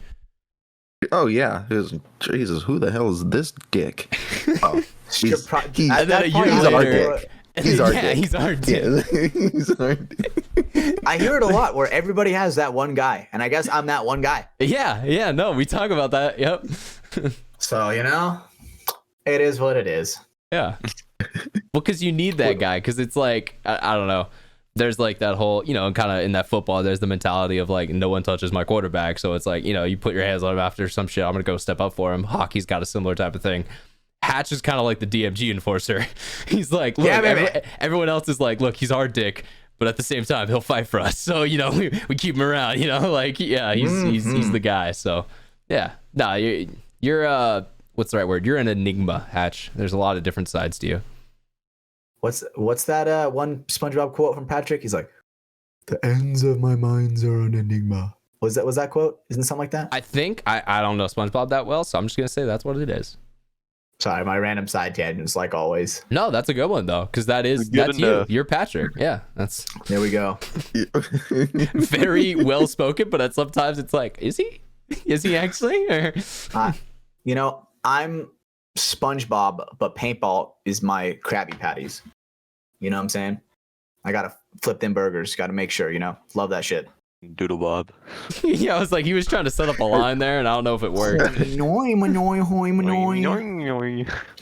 love that shit, dude. I feel like if you can't make old school SpongeBob references, bro, you can't even survive in my friend group, bro. You never will be able to. Little. Exactly, stuff like that. Like if you don't know what that's from, bro, you're out of here. If you don't know what that's from, you're cut. I don't care how good of a paintball player you are. Part of the tryouts for DMG is a meme test, and if you don't know your memes, you get cut. Straight up, dude. Straight up. And if you get mad about getting hit with the goblin or the dragon, you ain't gonna make it very far. You ain't gonna make it. Gotta always be cautious. Very about that. It's like a thing where everybody's just like, nobody trusts anybody. I'm not gonna answer this question from Hatch. Yeah.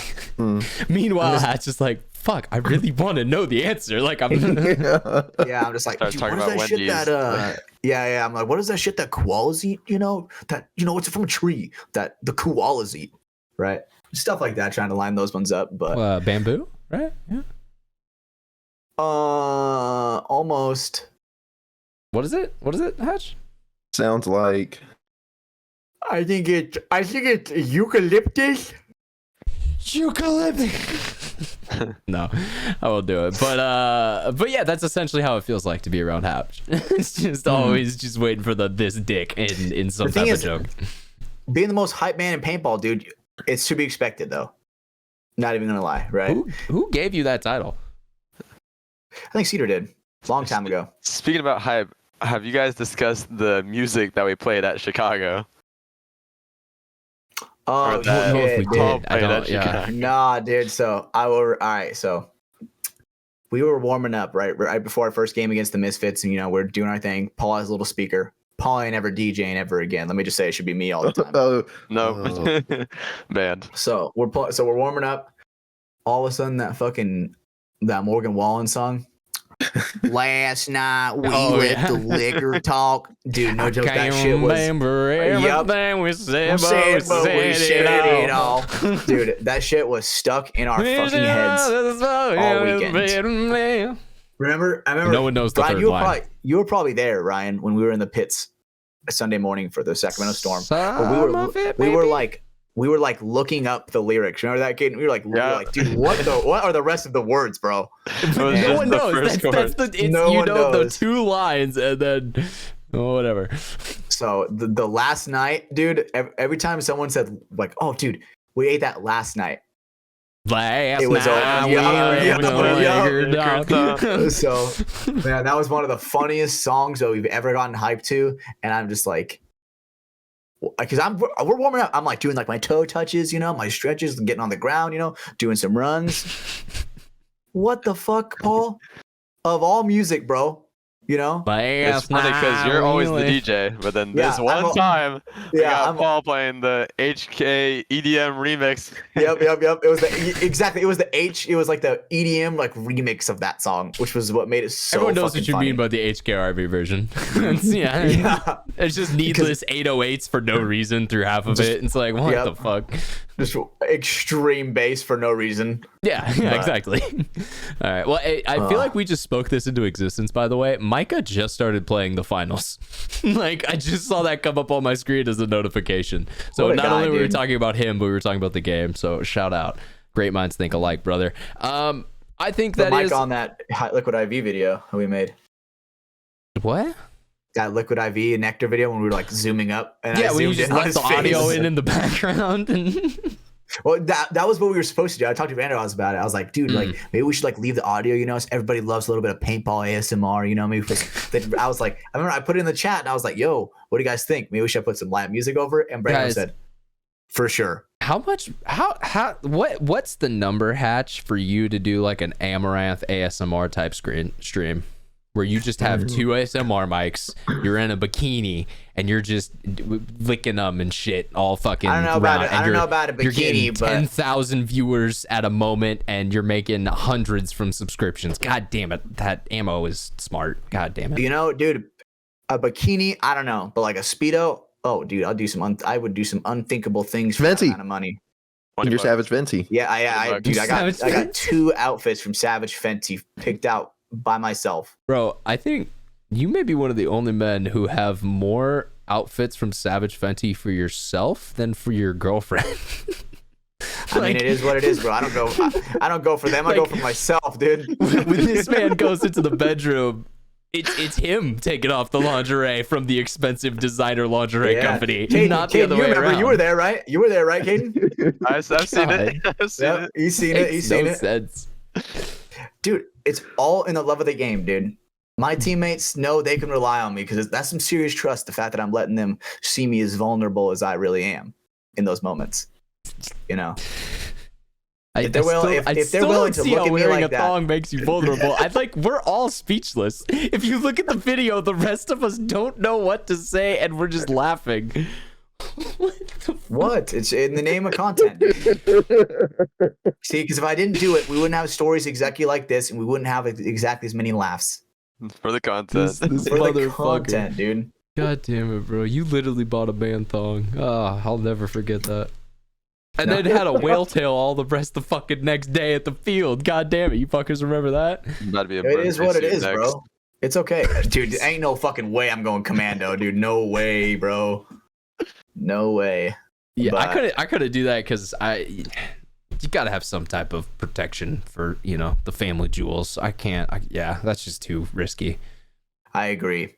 Take a 300 feet per second paintball and through like an inch of some polyester material, and that's it. That's the only padding you have. A quarter of a quarter of a quarter of a quarter of a thing of dental floss, you know, kind of thin.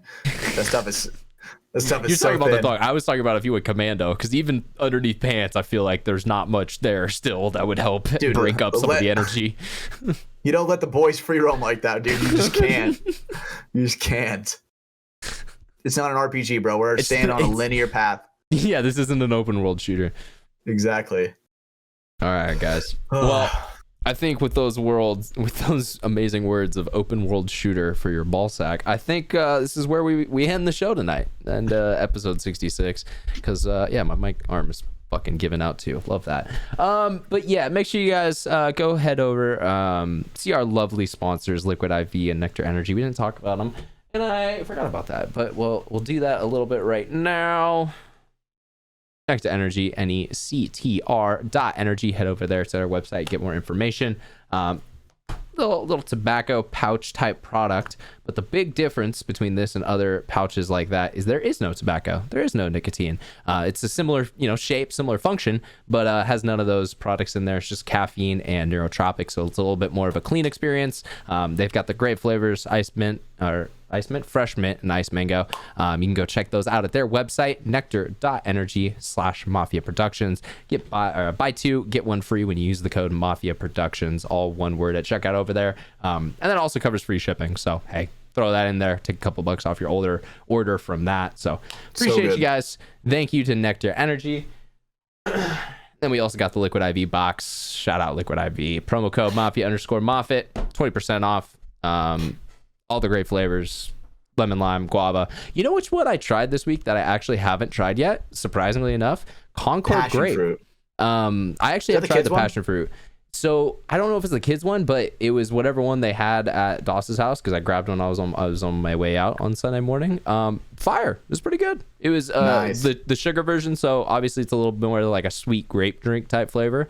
But yeah, no, it's definitely first time I tried that, and I was like, all right, yeah, these slap. They all slap. All their flavors are really good. Brandon loves golden cherry. That's his favorite for sure. Yeah. I also am a big fan of lemon lime. That's usually my go-to. That's why I got the box here for it.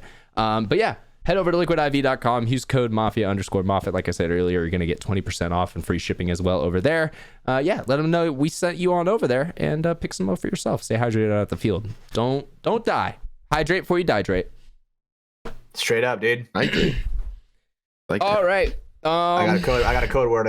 Ready? Before we get too off topic, ready? What's the code word?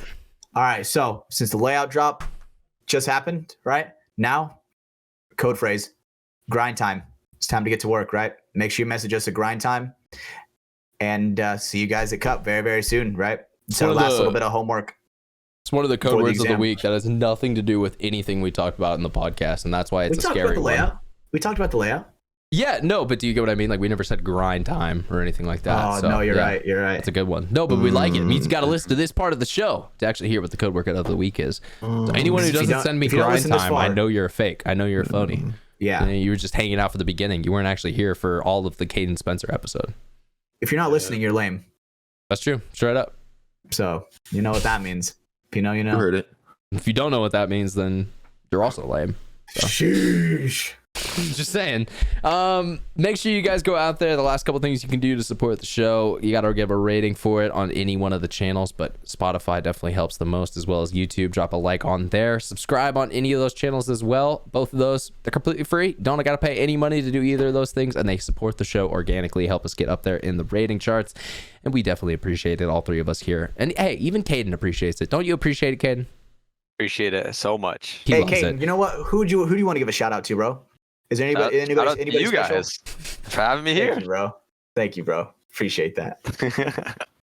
I just want to make sure you get your rightful shout out.